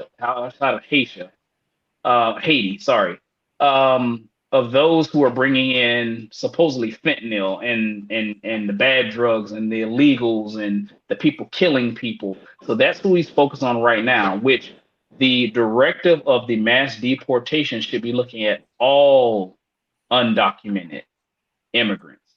But he's picking and choosing who he wants to keep the narrative of what he ran for his 2024 campaign. Oh, Lord. So much. Keeping his people happy. That's all he's doing. It's keeping his people happy. Yeah. And the funny thing is, the most people who he's keeping happy, or he's trying to keep happy, some of them voted for him, and the majority of them he's deporting. Yep. Boop, boop, boop. Yeah, you get the vote. I get the money. Mm-hmm. You leave. Thank you. That's all we needed. My granddaddy used to tell me, you don't pay a prostitute to have sex with you. You pay her to leave, brother. Pretty much. That's what sums it up. Yeah. Woo! I just really want to know when he's speaking facts. When these eggs Your granddaddy. That's all Your granddaddy speaking facts. You don't pay her to have sex with you, pay her to leave. But when You is these lying. eggs gonna go down though? Hmm? What day and hour is the cost of these eggs gonna go down? See, the problem is with the problem with the eggs is it's not necessarily the tariffs and what he's doing. It's a combination of tariffs and then the bird flu not contributing to trying to get these prices down. So No, the fact no, Doc. He said he was bringing these prices of eggs down. I know what he said. I They care won. less about the eggs. Okay, They won. I Well, went you to heard the about liquor store avocados. today. The price of tequila went through the roof. I don't know what's going on. Okay, Man, But that's the tariff he put on. That's the That's the tariff. tariff. That is the Yeah. tariff. my So bottle used to be $30, bro. and how much is it now? It is 65 now. Yes, yeah, I don't it's up appreciate there. none of that. Okay, Tequila. well, that should just tell you to stop drinking. So you know what that means. Gotta come back. I have a show called Tequila. You know what that and means. DNA. I You need to switch. tequila. You need to switch to bourbon. Oh, sorry, my bad. We ain't sponsored. You need to switch to something that's made within the United States. But the reason why they did that is he did put a 25% tariff. Now you say $30, 25%. That's almost 50. Yeah, That does not equate. The store got to get theirs. The store still got to get theirs. Store has to get it. Thank you. The store has to get theirs. Whether Mexico sells the product at whatever it continue to pay, they can the people who are purchasing it as it hits the ports, because how a tariff works is as soon as that product hits U.S. territory, the person picking it up has to pay U.S. Customs the cost of that product plus tariffs. So what they're doing is they paid the cost of that product plus the 25% tariff. And Aiden, you want to go ahead and do some quick math on me? Okay, that's about $7, 25% on $30, right? So that's $40. Let's say $40 for the sake of math. That does not stop the company who is purchasing that tequila as it comes off the boat to increasing their price regardless. Because what they have is power of that. Oh wait, which way you at? You this way. All right, this way. So that what that does is saying they know that Pablo or Peter Jesterson. You trying to hit the people on my door? That's right. Peter Jesterson is going to look at this tequila, but they know you just purchased it. And so what they're going to do is up the cost along with the tariff on top of it. That's why it's $60. Jesus, I'm about to switch to Blanco. That Neho ain't go. right for me. That Neho ain't You right. go. Yeah. There you go. As we can see, we got a We lot all of work affected. to do. We all We got affected. a lot of work to do. We got a lot of conversations to be had. And that's why we here. Whatever kind of conversation you guys think that we should be having or you guys would like to participate in, send them to me in regards to what's taking place in the world right now, the current state of the world. Let me make that clear before Rodney decides to send me something that has nothing to do with DEI or the current state of the world, okay? Rodney already typed kids up. So, right now. He said, I definitely paid her. Because it was going to be something more. And I'm like, no. But also, with everything that we're discussing, we're having conversations about, we're having people that have expertise in these areas come on and talk about. We're still going to have our fun. But right now, my focus for PGC is to use this platform with a level of responsibility. They are trying to do everything that they possibly can to eliminate the information that's going out, to minimize how we have access to the things of politics, understanding our history, all of those things. And what you cannot do is erase the history of people that built this country, no matter how hard you try. Because you're going to try to erase everything. You're going to try to erase us, all of that kind of stuff. But you cannot erase what you did not create. You did not create us. You did not Like none of that. You cannot erase what you did not create. And regardless of all of the false information going out, we are going to try our best here on PGC Media, the Fat Girl Chronicles, PGC After Dark, to continue to give information. Yes, even on After Dark, we are going to give information that is necessary for us to have. Because whether we are talking about politics, whether we're talking about fashion, or whether we are talking about the spaces that we enter when it comes to sexuality, intimacy, and relationships, and those kind of things as well. We have so many people that are doing the work for us to be able to understand ourselves when it comes to our sexuality, when it comes to our bodies, when it comes to our relationships, when it comes to our healing. We have so many people that are out here doing the work. My sister is our favorite trap therapist, and we absolutely love her coming on the show. I don't. Moses and Pablo don't like when she come on here because she be trying to read me the filth. I don't know. She be offering them a seat on the couch. But no problem. I got a problem. Answer none of her questions. That's it. We definitely want our conversations to be something that assists everybody in every shape, form, or fashion. They want to continue to block us from being financially aware and financially literate. We want to have those conversations here too, because we got to figure out how to make all of those things that they are trying to hide from us, keep from us, or trying to shake up. We got to find ways to get that information out there. And I'm going to try my damnedest, okay? With the help of the team and the connections and the people that I continuously come across and encounter. If not this month, next month, me doing Lyft has allowed me the opportunity to come across some Black lobbyists here in Indy. And so we're going to have I'm having a conversation with them soon to have them come on here to talk about what they do and those kind of things and what ways we can get involved in the community and all the things. So it don't stop here. Okay, y'all, we got work to do. And the work that we're going to do here is to continue to make sure that our history is known and that the information is received. Okay, I already talked about our responsibility as Black podcasters, as Black media groups.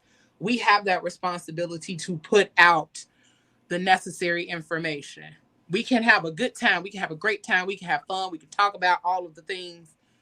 But I also want to make sure that we get to the nitty-gritty of the things as well. Okay?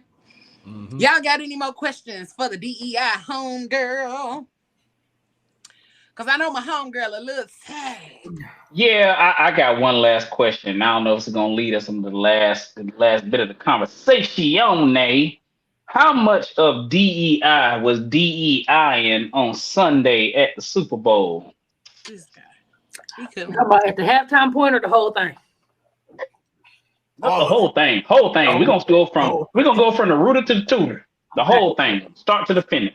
Well, I'm not a sports person per se, so I'm probably the worst person to ever watch sports. You are from Detroit, so we understand. Listen, we was almost there. Don't play because I called it and we'll get crunked in here. Don't do that. Period. All right, so let me ask this question. So have you heard the controversy behind? Because I got some notes on the side of here I'm looking at and in my receipts. Have you heard the controversy behind Lift Every Voice and Sing being sung at the Super Bowl with, tying into Kendrick Lamar and then the national anthem and then all these non-melanin folks getting mad about how it was just too colorful at the Super Bowl? Oh, too colorful. Wow. Okay. Too colorful.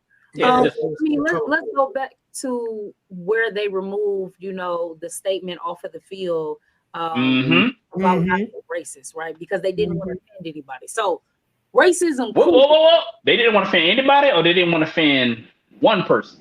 Oh, they didn't want to offend one person. All right, there we go. Oh, there you go, right?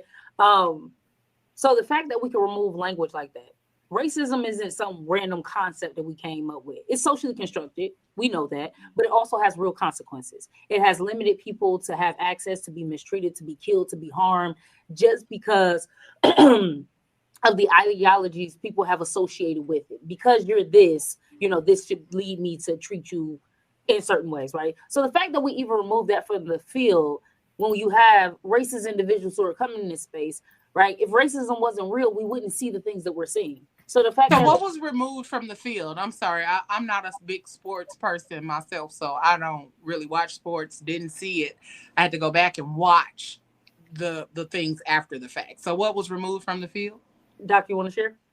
Yeah, so in the end zone, on That's where during they the catch Super Bowl, touchdowns at, Leo. they have I know each what the end zone is. they have each I know each some team's terminology. I just don't watch it. they have each team's logo, and on the outside of the logo, they had a phrase called "in racism," which, mind you, the last time these two saw each other in a Super Bowl match, it also had "in racism" that they allowed to stay Yep. in the end zone. Point of reference. So that was what they said. Well, we had "in racism." It was already put in there, but somebody of an orange complexion, of a blonde demeanor, said, "I'm going to attend the Super Bowl this year." And all of a sudden, the NFL scrambled to remove "in racism" to choose love.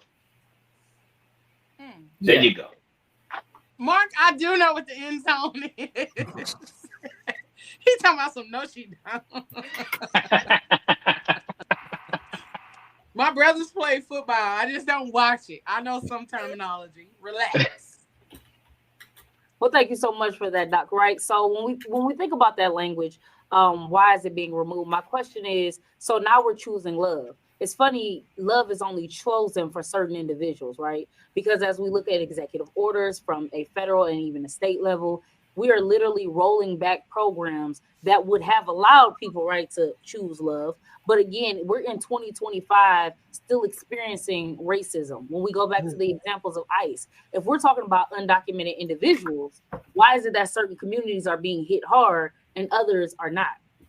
When we're talking about rolling back DEI, why is it all of a sudden the people who are making policies literally not the ones who even impacted by it? So really quickly, I'm gonna pivot. It was a recent bill here in Indiana that was passed by the Senate, and I was going to the House. One of the senators asked the person presenting the bill, "Did you contact anybody related to this information to figure out like groups that advocate for marginalized voices, or did you talk to any of the marginalized groups?" To both questions, he said no, and then he followed up with, "I didn't think we had to." But he says that DEI is a manipulation that will allow discrimination as long as it's the right discrimination. When the hell has discrimination ever been right? What? For the context that we're talking about, it has never been okay. What? Right? So when they asked them, "Did you even do the research? Where did you get this language?" When we asked that question before it even got to the Senate, they had the same responses. "We don't really know about it. We didn't do the research. We didn't contact the universities. We didn't talk to the students. We didn't talk to the staff. We didn't talk to the people who are marginalized. That's harmed. This bill will impact." But we just got a feeling it's just discrimination, and we only allow it's manipulation, right? So to go back to say to end racism, to choose love, y'all never chose love. Y'all never showed love. Y'all never cared to. Because if y'all want to use this, biblical ideology of what y'all think love is, y'all ain't even doing the definition right? Y'all didn't get the context right. So it's interesting you said biblical. And I just saw Mark B put in there that he wants to focus on tragedies in that took place in New Orleans and plane crash. And I know that, and Ubiquitous Black, this is not the first time that Lift Every Voice and Sing has been sung at Super Bowl.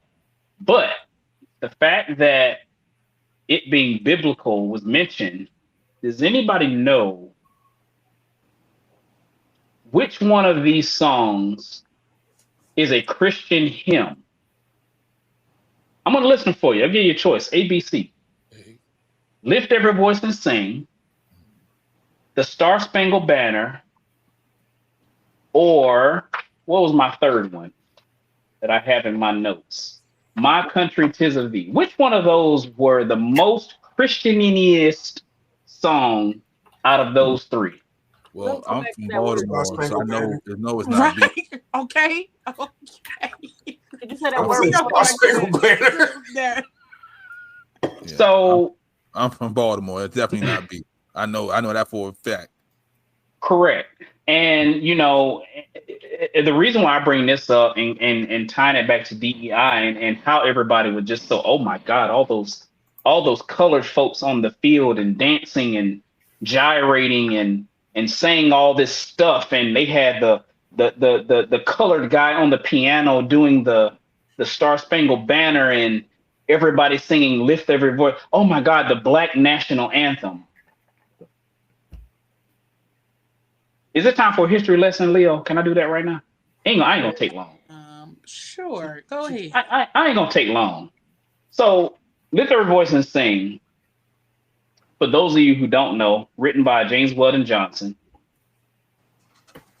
Originally, it was not considered the Negro or Black national anthem. It was a Christian hymn that was written in the 1900s, actually the year 1900s. And it was first publicly celebrated for the birth of President Lincoln. Last time I looked at Lincoln, he ain't black. Nope. And it was sung in There's Jacksonville, some Florida. rumors, though. There are some rumors. he on the spectrum. Oh, he on the fence. All right. So it was sung by 500 black students, and then only in 1919 the NAACP and listen to how I phrase this, because I actually, when I wrote this down, I was like, it was funny how they said it. The NAACP adopted it as its official Black national anthem. And by the way, it was a poem. So going back to what we was talking about in the 1950s and 60s, because we was talking about the 1968 Olympics, it was a song to rally the cry of civil rights movement. And the fun fact is, if you go back and listen to the lyrics, because I looked at the whole song, honestly, I don't know the whole song. I can't really say the whole song. You went to HBCU, brother. How you don't know the whole song? Hey, a lot of that was perpetrating. Every time we got to the sing, that's the only part we knew. That's the only part we knew. I ain't gonna lie. No, I ain't gonna lie. I had to learn. That is the most part that most black people know. But I actually know the entire song because I went to Marva College. So there we go. So Anisha, I had to learn it. I know you know that there is no mention of black, nope, Negro, nope, African, nope, African American, nope, or slave in that entire song. Nothing. So when I was researching this today, a lot of people said if you look at every song, comparing that to the Star Spangled Banner, who was written by a slave owner, Francis Scott Key. Yeah, the second. And you look at the third stanza, which mentions slaves. Yep. And it was actually that line that mentions what is it called? Heraldings and slaves. It actually talks to the fact that the slaves who were helping not then the United States, but what we know now as the United States, those black slaves to come to fight for Britain, and they would get freedom and certain other things. And so if you look at that song compared to Lift Every Voice and Sing, Lift Every Voice and Sing should actually be the U.S. national anthem in how it was written. So, just some fun facts, in case y'all want to peruse it, learn it, no more than just the lift, sing a song that, what we learned at FAMU during convocation before MLK convocation. And that's the only part that we knew about. So, educate yourself. The only way you know about history is to know where you come from, to know where you're going. Amen. So, first of all, definitely learn the song, y'all, because we need to know more than a singer. Yes. We need to know more Learn than the that song. part, okay? Hey, Everybody know that part. I know the first couple words. Even the white people know that I just hummed the part. whole Even I though know- they don't want to know it. They know that I know part. I know the first couple words. Lift every voice. That's what I was gonna say. We used to have to learn it because I was in choir in middle school and high school, so we had to know it for Black History Month and all of that other kind of stuff. But thank you for a history lesson on the song. Ubiquitous Black said he's ashamed of us. My bad. Hey, I went to a PWI. I'm sorry. I went to a PWI. Okay. They don't think that over there. They don't think that at all over there. Y'all didn't just hum along like. Okay, so No, okay. we gonna let our DEI homegirl tell the people how they can keep in touch with her, where they can follow you, subscribe to the things you got going on, all of the good stuff. Tell the peoples, and then we gonna let Doc get into this whole spiel about the Super Bowl for the last 20 minutes. We gonna let the DEI homegirl get her some rest and relaxation for the evening because she got a long day ahead of us tomorrow. Giving the world all of this good DEI information. We are definitely going to have her back because she does do work with DEI in other sectionalities. Did I say that right? Mm-hmm. Okay, cool. But also a lot of her work focuses on fat bodies and things like that. So we are definitely going to talk about what that work looks like, what having those conversations look like. We've even started having some conversations about doing more about, putting that information out there simply because we know it's needed. So tell the people how they can follow you, how they can keep up with you, and how they can connect with you, homegirl. Listen, before I do so, because I got to go to bed and be right back up here in like 20 minutes in my mind. So the one thing I want to say about the Super Bowl halftime, if you saw that as lacking entertainment, you missed the message. And there was a message there.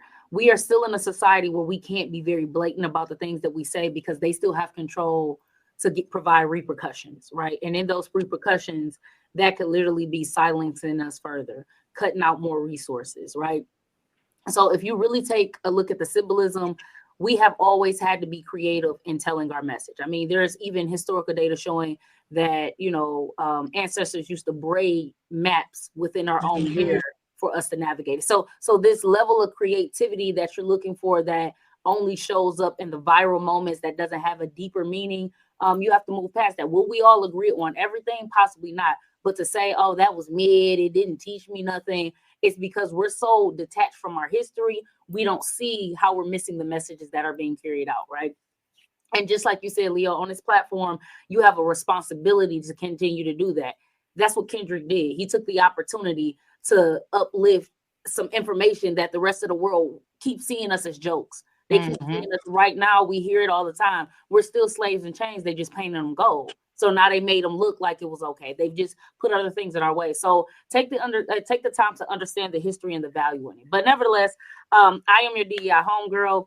I write for the Indianapolis Recorder. If you want to read those articles, I'm always trying to put some information out there to have that conversation, to engage. You can follow me on Instagram at Fatness Fiction. That's FATNESSFICTION. So it's spelled just like you hear it. And I want to remind y'all, we do have work to do. This can be disheartening. This can be, exhausting, but we still have to have a good time. Like I said, we're not here for a long time, but we're here for a good time. So continue to elevate each other, continue to do the work, and know that you don't have to necessarily do the work the same way everybody else. If you're a podcaster, podcast. If you're a lobbyist, do that. If you're an entertainer, painter, if you're an educator, you can still have these conversations. They have always restricted things for us. At one point in time, it was not even legal for us to read. So don't ever think none of this is new. They're just finding new creative ways. At one point in time, it would have been illegal for me to even be talking to you as a Black woman. Yep. Right? It will be illegal for me to hold the spaces that I do. And the same goes for other people out here. So One thing that you need to do is remember you have more opportunity in your community if you actually have a conversation to unify and make the change. It's not going to always be easy. It's not going to always be there. But no, they're overturning this because there was power in the work that we were doing. And at this point, they don't have to live with that. So from your DEI homegirl, I ask that you keep the work going, continue to do the work. And while you're doing the work, stay sexy, because don't nobody want to do all this work and be ugly too. Like that ain't going to work. I tell people every day at work, stay sexy, friends, because at the end of the day, they're going to have to put you in that dirt or burn you up, depending on how you want to get up out of here. But make sure that you have a good time doing it. So I thank y'all to everybody on this call, all the listeners. I appreciate y'all creating space and being intentional. And on that note, I'm going to go home and take me a good old nap. Thank you, girlfriend. We're going to have you back sooner than later. We appreciate you so much. Make sure y'all go check her out. Follow all of her work. Fatness Fiction, PGC. We coming together soon. We going to do some work. Okay? So y'all look out for all of that great stuff. Make sure y'all check her out, Indianapolis Recorder. And then continue to follow her on social media at Fatness Fiction. She has a lot of great things that she does. She is truly, truly an inspiration to you, girl, over here. So I'm sure she will be an inspiration to you all over there as well. Make sure you follow her, check her out. And then also tap in with her if you need to ask some questions or got some curiosities going on. Don't be a creep, but reach out and ask the real questions in regards to her backyard and her work. Yeah. Okay? Yeah, don't be looking through a window. None of that. Stay out of our backyard and give her AC back. Listen, I'm Don't be doing none of that. I'm about to get up out of that neighborhood very soon. I've been blessed in a lot of ways. Also, the last thing I want to say, I was a high school graduate with a 1.82 GPA, right? And it wasn't because I was in class cutting up. It was simply because of the lack of access to resources. I went from that to going to undergrad, getting 14 academic scholarships, coming from a community college, and now I'm blessed to be in a space where I am building a home. I would have never thought I could have been able to do that, right? I still ain't got no money. I just want to be transparent. So don't think you got to have money, because I fought my realtor. She was like, you should build a house. I said, you should hush. Like, I don't have no money. So I share that with you all to say, if you stay true to your work, if you stay true to your ancestors, you stay true to the path that you're on, you can't get no door shut in your face, because there's more than one way to enter a house. If you don't go through the front door, you better find a window to climb through, but you'll get in. Exactly. That's Detroit right there. You saw that? Yep. She closed it out. She closed it out. She said, get through the window. I am leaving here with something. Leaving here with something, okay? All right, now, I don't know how to actually leave, so y'all throw me out or something. I got you, boo. All right, bye, y'all. All right. Y'all throw me out or something. There we go.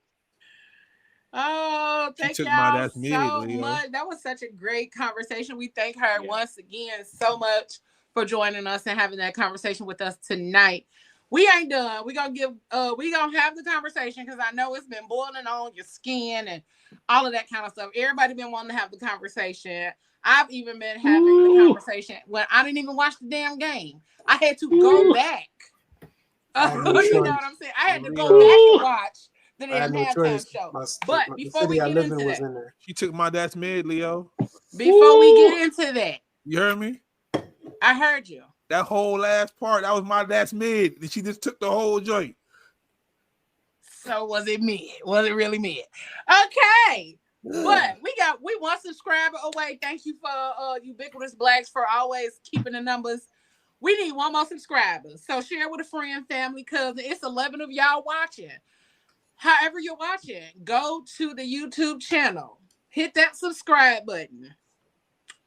And I'm gonna even do you one. Okay. The name that pop up for our 800th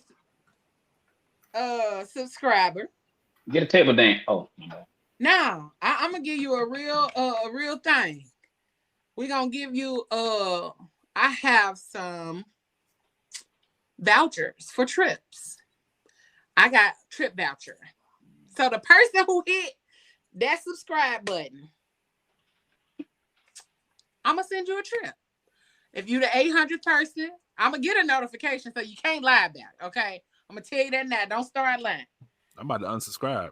They ain't getting nothing. Hey, it's not gonna be 800. Man, I'm about to create another account. You're not getting nothing. That's what I mean. I'm about to it ain't gonna be the 800 every time. If you unsubscribe. $7.99 unsubscribing every time. Y'all ain't getting nothing. Mm-hmm. All I'm saying, hit that subscribe, and you got something coming. Okay, I'm gonna reach out to you, or you can reach out to me to let me know you were the 800 subscriber. Dr. ATM, And I'm mad at you. You should have been subscribed. You should have been in the 600s. Screenshot it, send it to. You can reach me on Facebook and Instagram to let me know that you did it. Okay. And speaking of Instagram, I ain't switched over here all night, but thank y'all for tuning in. We had a few viewers on Instagram. Brick House Beauty Bay. I got dreads. Hey, honeybee. Chrissy Lee. BS3 Network. Hood Chick Motivation. We thank y'all for tuning in. Why all Leo's Instagram people sound like they done did time somewhere? That's crazy. Hey, I don't know. These are just their names. I ain't got nothing to do with that. New black. So thank y'all for all of that. And we need 1,000 to get monetized. So go ahead and continue to send it. We still need 200 more subscribers, so make sure y'all go ahead and send those out. But yeah, I can't say nigga in the first 5 minutes after that. So let's get this going. Okay. That's okay, because tell a friend, tell a girlfriend. Okay, soon as I gotta wait till the 6 minute mark before I say nigga when we get monetized. 1,000, okay. So, Doc, and the rest of y'all who want to have this conversation, let's get into it. Oh, we're gonna have it. We're gonna have it. We're gonna have. Hold on, let me put the microphone down. We're gonna have it because here's the thing. We was talking about put the microphone upside down. Above his head and make it come down. What y'all talking about? Where you get these glasses and these gloves from? Like he played in the actual game. Wait, hold on. First of all, what y'all talking about? I'm just sitting over here trying to hold on. Let me get the regular mic. Malik Yoba and Cool Runnings right now. All right, let me get the regular mic. Okay. So the regular mic, I just want to point out some things that I picked up on since the Kendrick Lamar performance. I know a lot of people hated it. A lot of people said it was washed with a lot of DEI and washed with a lot of blackism. But did y'all notice that the whole performance area first was a PlayStation controller? Was a PlayStation controller? Yeah. But did you really notice?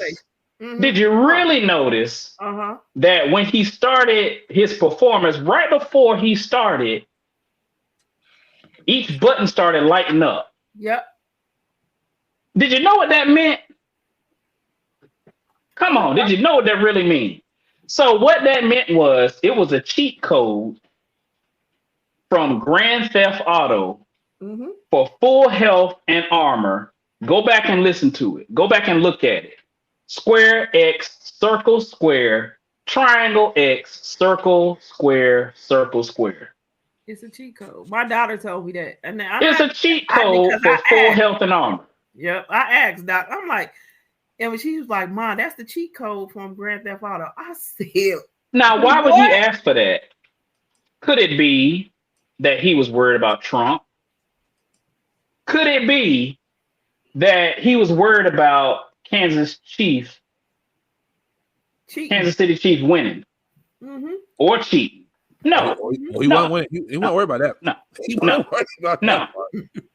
He was worried about getting that full health and armor because he know he was about to zip Drake.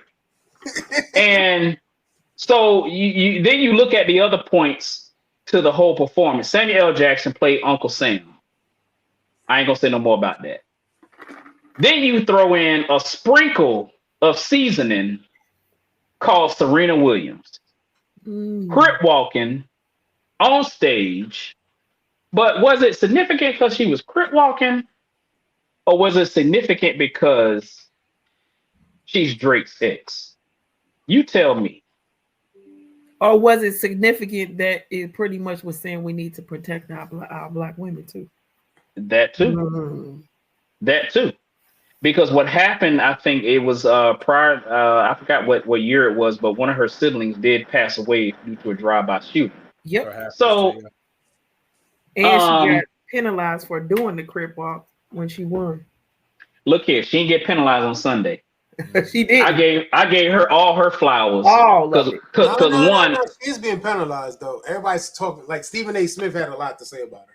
Stephen A. Smith is irrelevant. I always He's got a lot irrelevant. to say about something. He is irrelevant because he talk about my Cowboys, so he's irrelevant from the get-go. But the last question I have in this whole controversy before we turn it over to the panel: did somebody go check on Drake? did somebody check on Drake? Please, did somebody check on Drake? And you know what? While we do all that, here's what I really have to say about Drake. Yeah, Drake is over. Woo!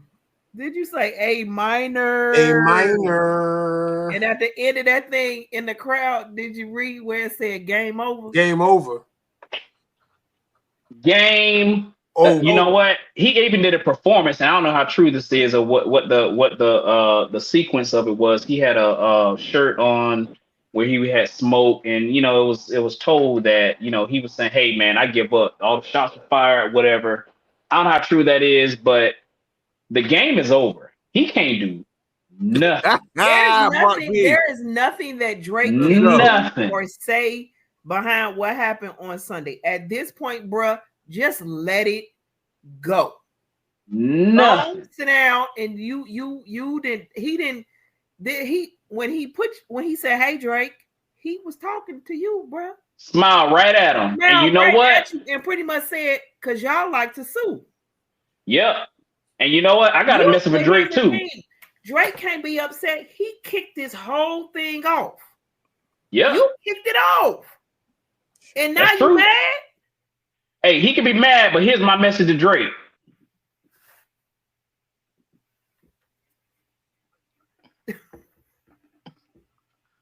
A minor.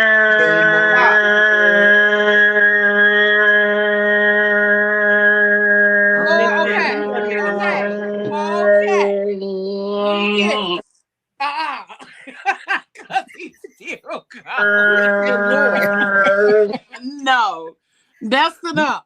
You can do that, but you can't lift every voice and sing. Right. Hey, that's 2 words. Right. That's 2 words. Wait a minute, real quick. We got 801. So y'all gotta tell me who the last 2 people that subscribed. I'm over here still working, so I don't know who the last 2 people were. But if it was you, send me the screenshot because that's what I told y'all to do. I think we had some unsubscribers and then resubscribers, so that's a little suspect. They can't unsubscribe and resubscribe. It was gonna take the numbers down. It was gonna take the numbers down. It was but I think back to the I think about 3 people did that though. So we got a perpetrator in there. If it was 3 people that unsubscribed, it was gonna take the numbers down. Hey, then back up 3. Who is the Drake in the audience that did not subscribe, that unsubscribed and resubscribed? Who's the Drake in the audience? Who's the Kendrick Lamar? So y'all done had this discussion about the halftime show, and everybody kept talking about the damn halftime show, but nobody talked about my girl Let Us See perform and lift every voice and sing, because that was my favorite part. I went back and watched. Look, let me tell you the secret though. Not everybody saw it. Yeah, I mean that's not everybody saw it because they didn't do it where everybody could see it. So some people literally had to go look it up to see it because I didn't get to see none of it. I was working, so I didn't see the game. Yeah, not everybody saw it. Nothing. That's why they're not talking about it. I didn't see the halftime show either. He living foul, Rodney. He living foul. Huh? Rodney said Doc living foul. Wait a minute, he was sitting right next to me at the convocation. So he said he know the words.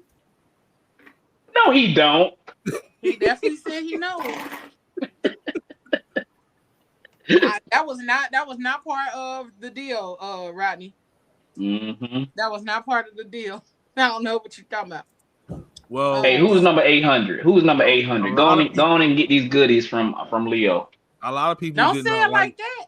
Oh, my bad. Go on and get these treats. Go on and get these treats from Leo. A lot of people didn't like the halftime show because they said the audio was horrendous.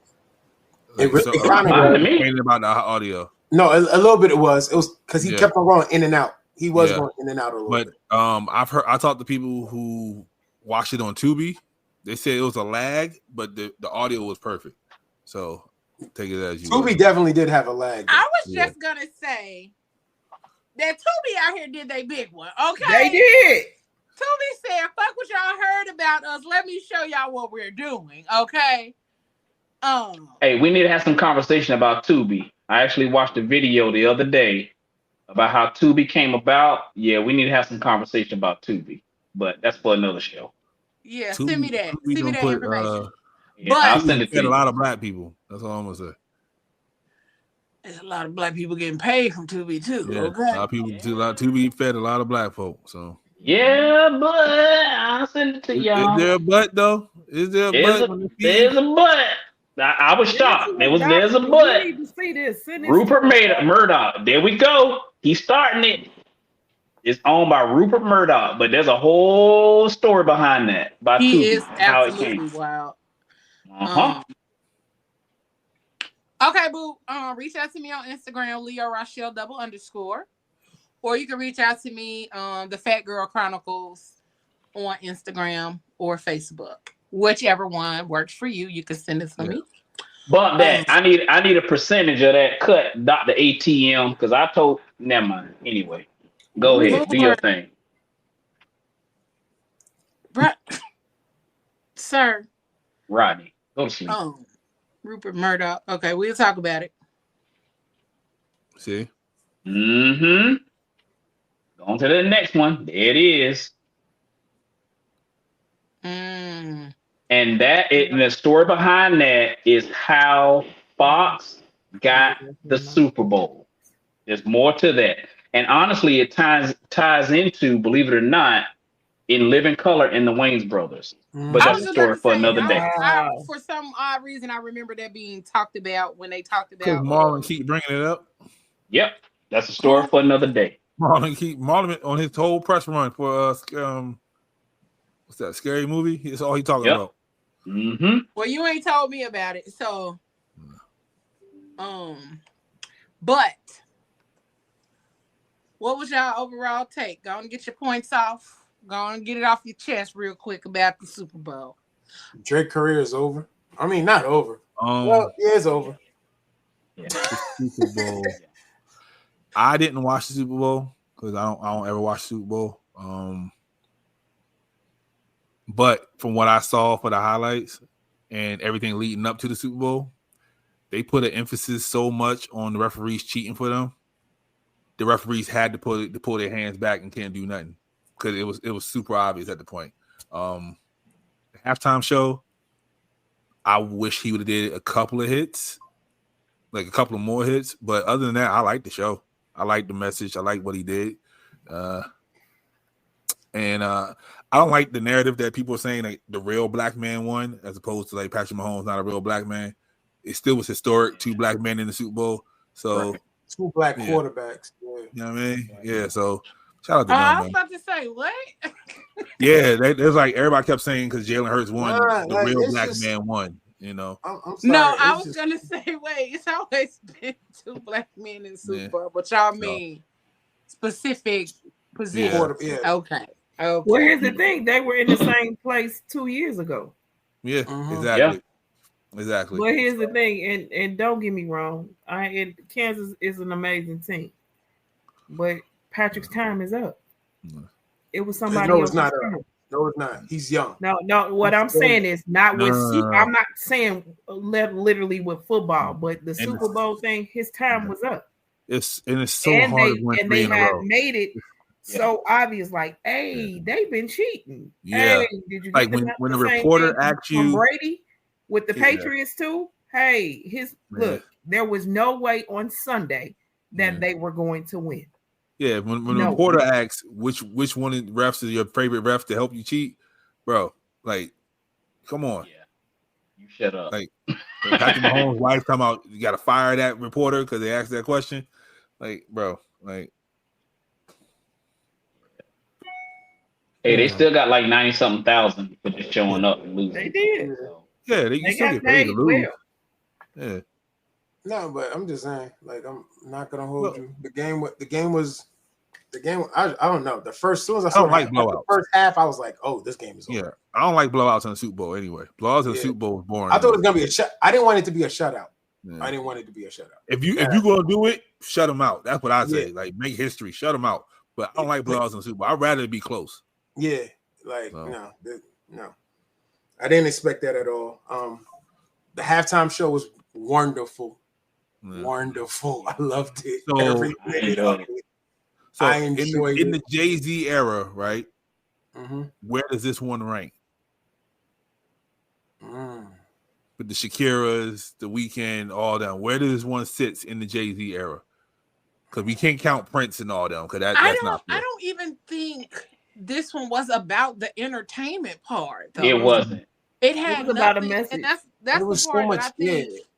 Yeah. I think a lot of people, even though it's a Super Bowl halftime show, Kendrick ain't that dude. Like to get out there and do all of the dancing and performing and making it a big thing like that. You know what I'm saying? It wasn't like that, no. But wait. Okay, the halftime show, and I'm trying to remember. Did I see it? Ain't the Super Bowl halftime show usually sponsored by Pepsi? Was this one sponsored by Pepsi? No, it was sponsored by Apple. Apple Music. Apple Music did it. Oh, okay, all right. Somebody else who don't like Drake. Pepsi was Apple. Kind of ironic. Apple Music. Yeah, because normally the halftime show is usually sponsored by Pepsi. That's what I usually remember. But this was it was by Apple Music because that's how I saw it when I looked for it on YouTube. It was Apple Music. This was not about entertainment. No, Kendrick getting not invited in the future. I don't think he gives a damn. He did it twice. Kendrick don't really talk about what nobody thinks about the performance. He did it twice. Why would he want to come back? I wouldn't even want to come back. I did it twice. Yeah, I think he wanted to, and it's I think the message with the Super Bowl with him doing this show was part one, getting another dig at Drake, but part two, if you go back and look at some of the videos that's talking about each one of the sections that he did, talked about certain things and the symbolism of it, because somebody said that if you notice at the start and all the way until the very end, all of the people that were in red, all the people in white, and all the people in blue, they never really intermingled until Not Like Us. So go back and watch that. They all stayed separated. And his whole message was talking about separation, how we are divided as a country. But while I'm in here, I might as well throw some final jabs at Drake. He did leave out that one lyric or the one word in a lyric that I think he's not. He wasn't allowed to say it. He wasn't allowed to say it. Right. He wasn't allowed to say it. So he did it like a sound instead of actually saying it. And then that was his dig. But I mean, I think the Kendrick and the Drake, that's done. I mean, Drake can't come back from this. I mean, but the message, it's pretty much been done. But like Leo said, Kendrick ain't that dude. If you pay attention to everything he does, it has a message about it. Everybody wanted the glitz and the glamour and the fire optics and all of that. Yeah, I never expected that from him. Right. I knew that what he was going to do was going to rock everybody's world, and he was going to blow your mind and make you think about some stuff. And then when you hit him with that, Chester Cheetah was showing up, he was like, this is my perfect opportunity to say what I need. He couldn't say PDF file. He had the platform to say it out loud, like, I'm finna make you listen. But he said that. He said it at the start. He said, this is the right platform, but y'all got the wrong nigga. That's what he pretty much said. The right platform, but you got the wrong nigga. But you got to understand, he had 2 weekends. You got to understand, he had 2 weekends, 2 big stages. Yep. And he had millions and millions of people calling one guy. No. So this is the thing. So because nobody that I know of has said it was the greatest. Nobody has said it was Yeah. very, like, it wasn't Right. supposed to be that. And so I think a lot of people keep trying to make this big argument about, oh, that shit wasn't entertaining. It depends on what you look at as entertainment. It depends on what you look at for the value that it gave. Because I'd rather take the value from it instead of it being, you know, super entertaining. You know what I'm saying? Like, I don't even give a fuck either way. Like, some people but a are lot of making people some say people the are making halftime the show is the conversation in halftime regards to show. the show or the halftime show, like, oh, this big think piece and all of this breakdown of this, that, and the third, or whatever. Yeah, it was messages. Yes, it was this, that, and the other. The issue that I have with it is everybody keeps trying to force their opinion on somebody else. Your opinion is simply that, yours. Whether you enjoyed it, okay, cool. If you didn't, okay, cool. But the issue is that people keep trying to force their opinion on either side, and it's like, well, let's just let it be. You don't care. I mean, you didn't like it, they liked it. That's it. That's all. And so the whole back and forth and arguing. Oh, but you don't get the symbolism. You don't get the messages. Oh, but you just think you woke. Like, all of the back and forth. It ain't that deep. That's how it's really always not. gonna be. And that's what I keep saying. That's So what I every keep time saying. Kendrick come out, it's always gonna be that way. If you didn't enjoy it, that's okay. If other people enjoyed it, that's okay. We don't have to keep arguing about whether or not it was enjoyable or not, because I thoroughly enjoyed it. I was grooving in the car because that's why I watched it. And I'm grooving like, oh, okay, get it, Kendrick. Look here. But that's me.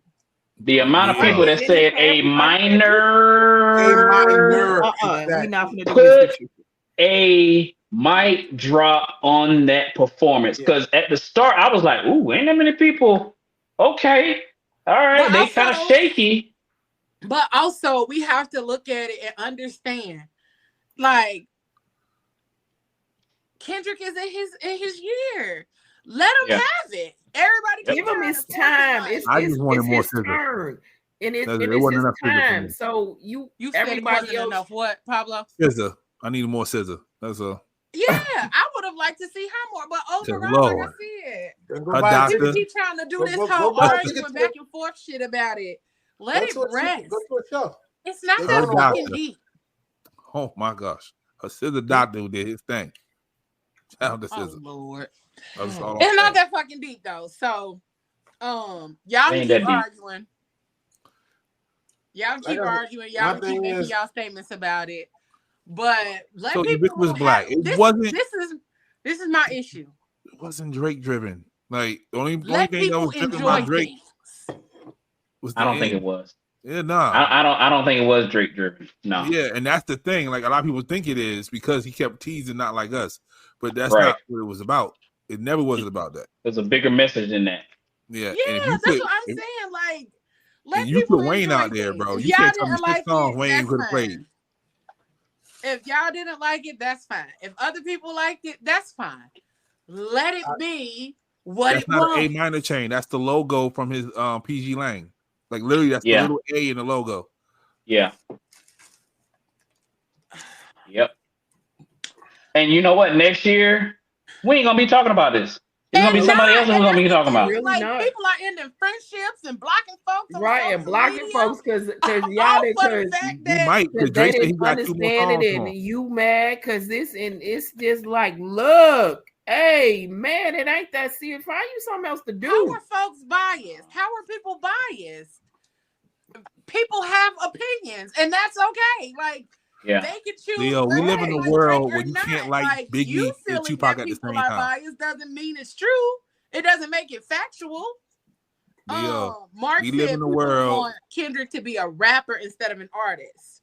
Exactly. Because let's can't like Biggie and Tupac at the same time, Leo. You can't like Nas and Jay-Z at the same time. This is the world we live in. Like you just can't like both of them at the same time. Yeah, that's what I was about to say. Let's be motherfucking honest. Kendrick was never going to be the nigga that got up there and gave y'all the dancing and twerking, and no, Lil Wayne would not have been better to me. Hell Lil no. Wayne would have No, just been absolutely. asked. He would have been asked simply because Lil Wayne ain't performed it God knows how long. I'm sorry, get that. Nah, that gremlin couldn't got up there and did that. Wait a minute. Nobody He would have never gave.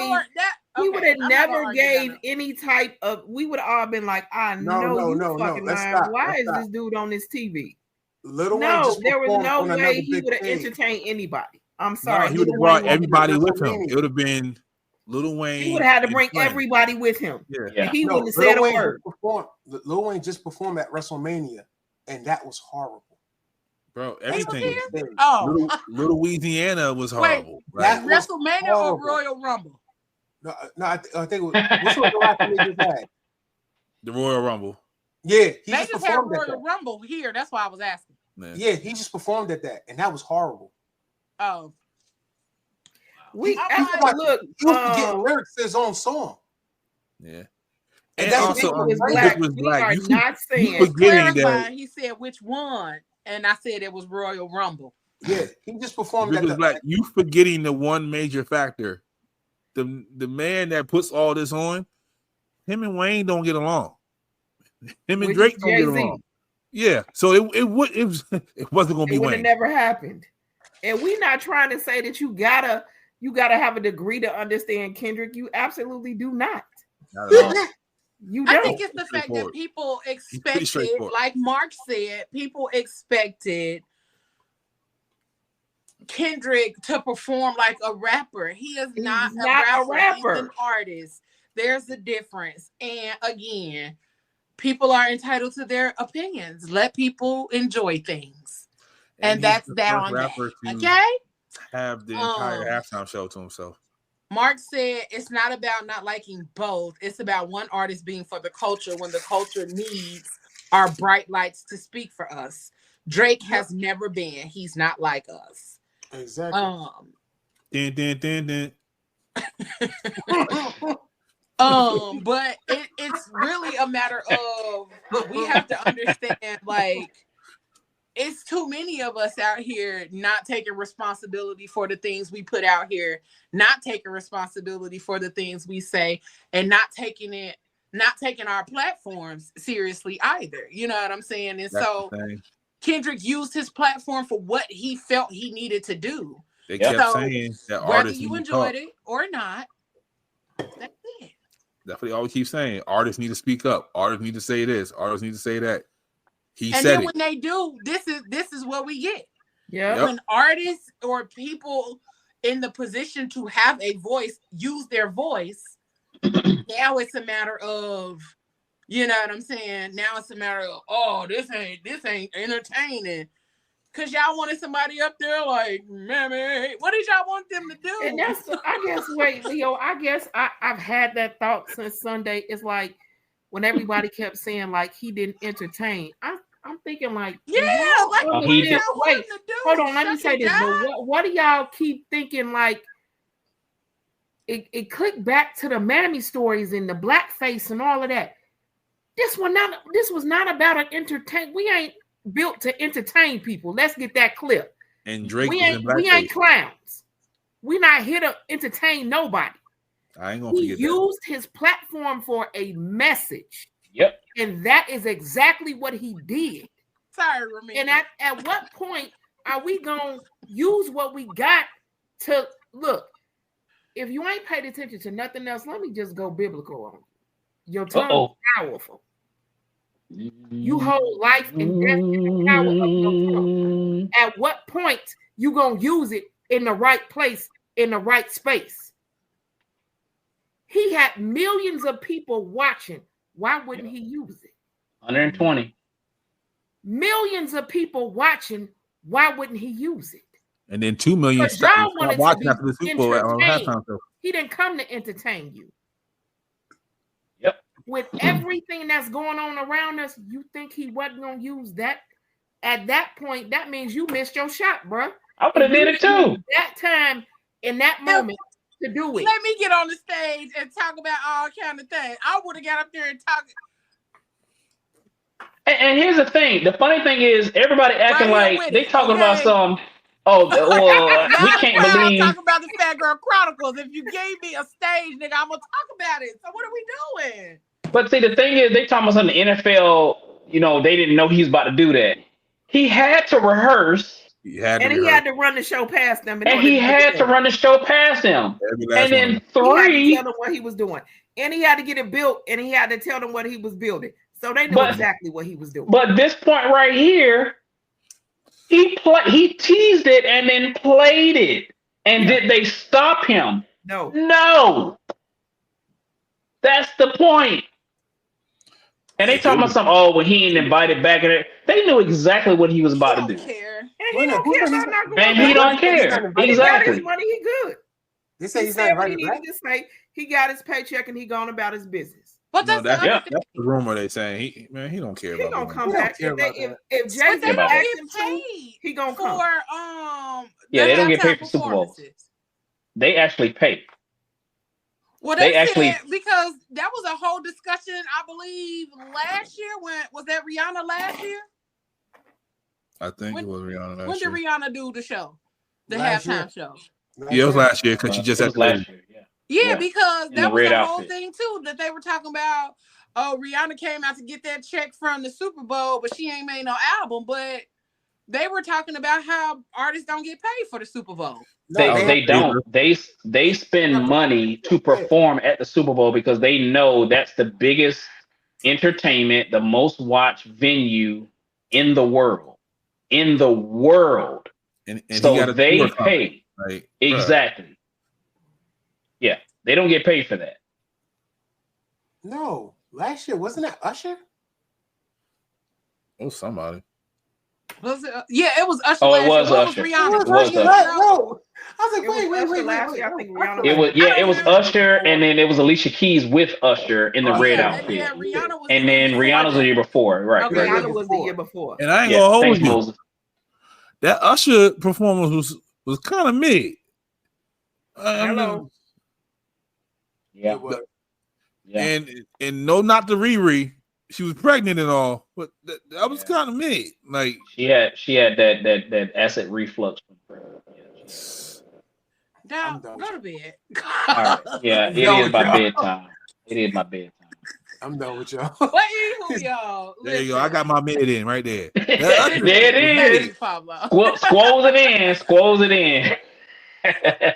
Because like this has been my whole irritation with social media, and I had to post it yesterday. Wrap this shit up by noon, cause y'all gonna keep this shit going on about Kendrick and about everybody being fake woke and fake social conscious. Listen, Linda and Linders. Nobody cares. Okay, have your.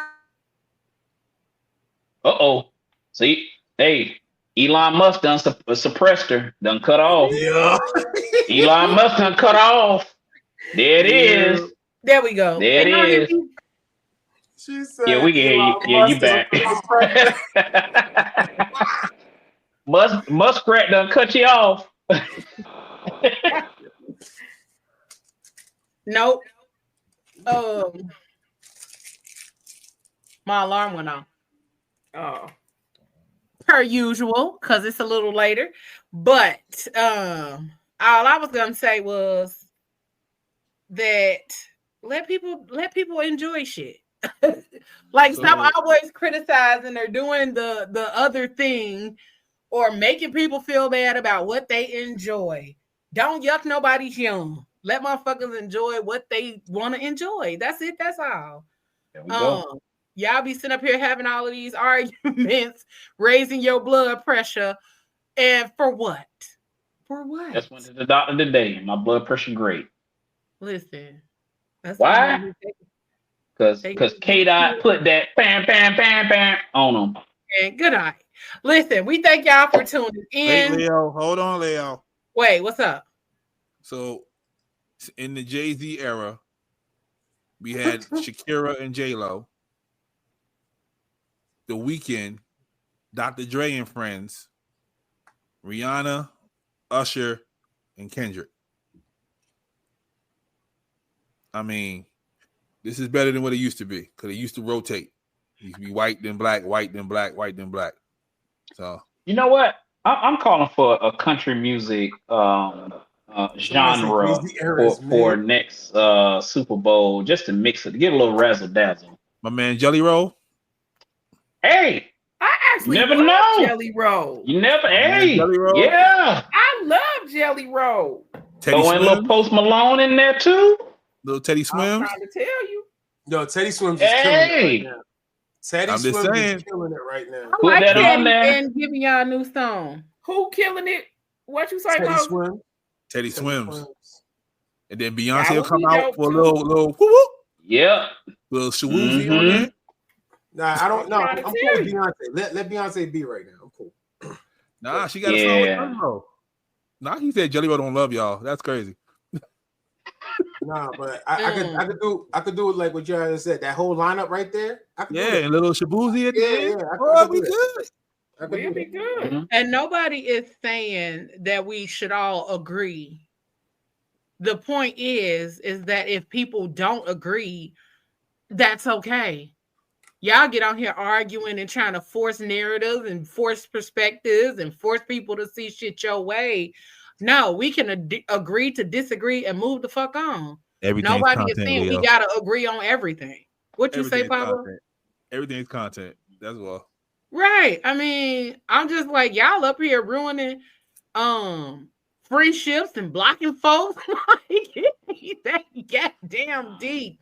If they Don't agree block with your anybody. perspective, then let it be. Don't block anybody. That adds on for entertainment and content for later. Listen, just let it be. Kane What? Brown. I don't know who Kane Brown is. I gotta check that I out. don't know who Kane Brown is. He but don't know who that is either. Oh, okay. What? Sir, I'm not driving to Florida. My Cash App is All right, let me go ahead and pull this thing down. FMG Cares is the cash Leo app. Rochelle double no, it ain't even no underscore. It's $ Leo Rochelle. You can send all funds for a plane ticket to that Cash App whenever your heart so desires. Uh-oh. There we go. Yeah, you So. don't say that, Leo. And put a little A minor on it. The microphone around. Put it on it. Anywho, y'all, Put that microphone up. We finna get out of here, y'all. My Shabuzi. camera is not on because I switched to my laptop real quick and don't have none of my stuff set up. But Not Lainey Wilson. That's crazy. make sure y'all subscribe to the YouTube channel. We working our way up there. We are working to our 1K subscriptions. We need to push y'all. Help us reach that 1K. It's gonna be a celebration, but we are also getting ready to begin the countdown to 200 episodes because we are almost there. I will post the information on how many episodes we have coming soon, so that way we can start the celebration and get everything cracking. But we are almost there. We have been doing this thing for 4 years, and it will be 5 in September. So make sure y'all join us in Punta Cana, September 18th through the 22nd. We will be at the beautiful Royalton Chic Hotel and Resort, okay? September 18th through the 22nd. You can contact me for the link, but also you can check us out on Facebook, Instagram, and our Facebook group, the Fat Girl Chronicles Podcast, and all of the information is listed there as well. Okay. You can also check out the information on Unforgettables page on Facebook and Instagram. We're going to have a good damn time. So come join us. All right. We appreciate y'all for tuning in and sticking around because we went over a little bit tonight, but that's all right. We had a great time. Thank you again to our DEI homegirl for showing up, diving into DEI just a tad bit because there is so much more conversation to be had with that. We thank you again, homegirl. Make sure y'all check her out on all of her socials. Check out Fatness Fiction and all of that good stuff. But tonight, again, let people enjoy things. We finna get up out of here. I got them isotoners on. That's We crazy. thank y'all so much. Whatever you do for the them rest of the OJs. evening and the rest of the week, don't do it with your half ass, y'all. Do it with your whole ass. All right. We appreciate y'all. We thank y'all for tuning in, and we up out of here. Love y'all. Love on somebody, and make sure that we And wrap it up. making Long good on choices. somebody and love in somebody. You got one more week Making to wrap it sure up. we are And making stay out the good backyard. choices. Shabuzi. Thank you. You gotta do it with your whole ass.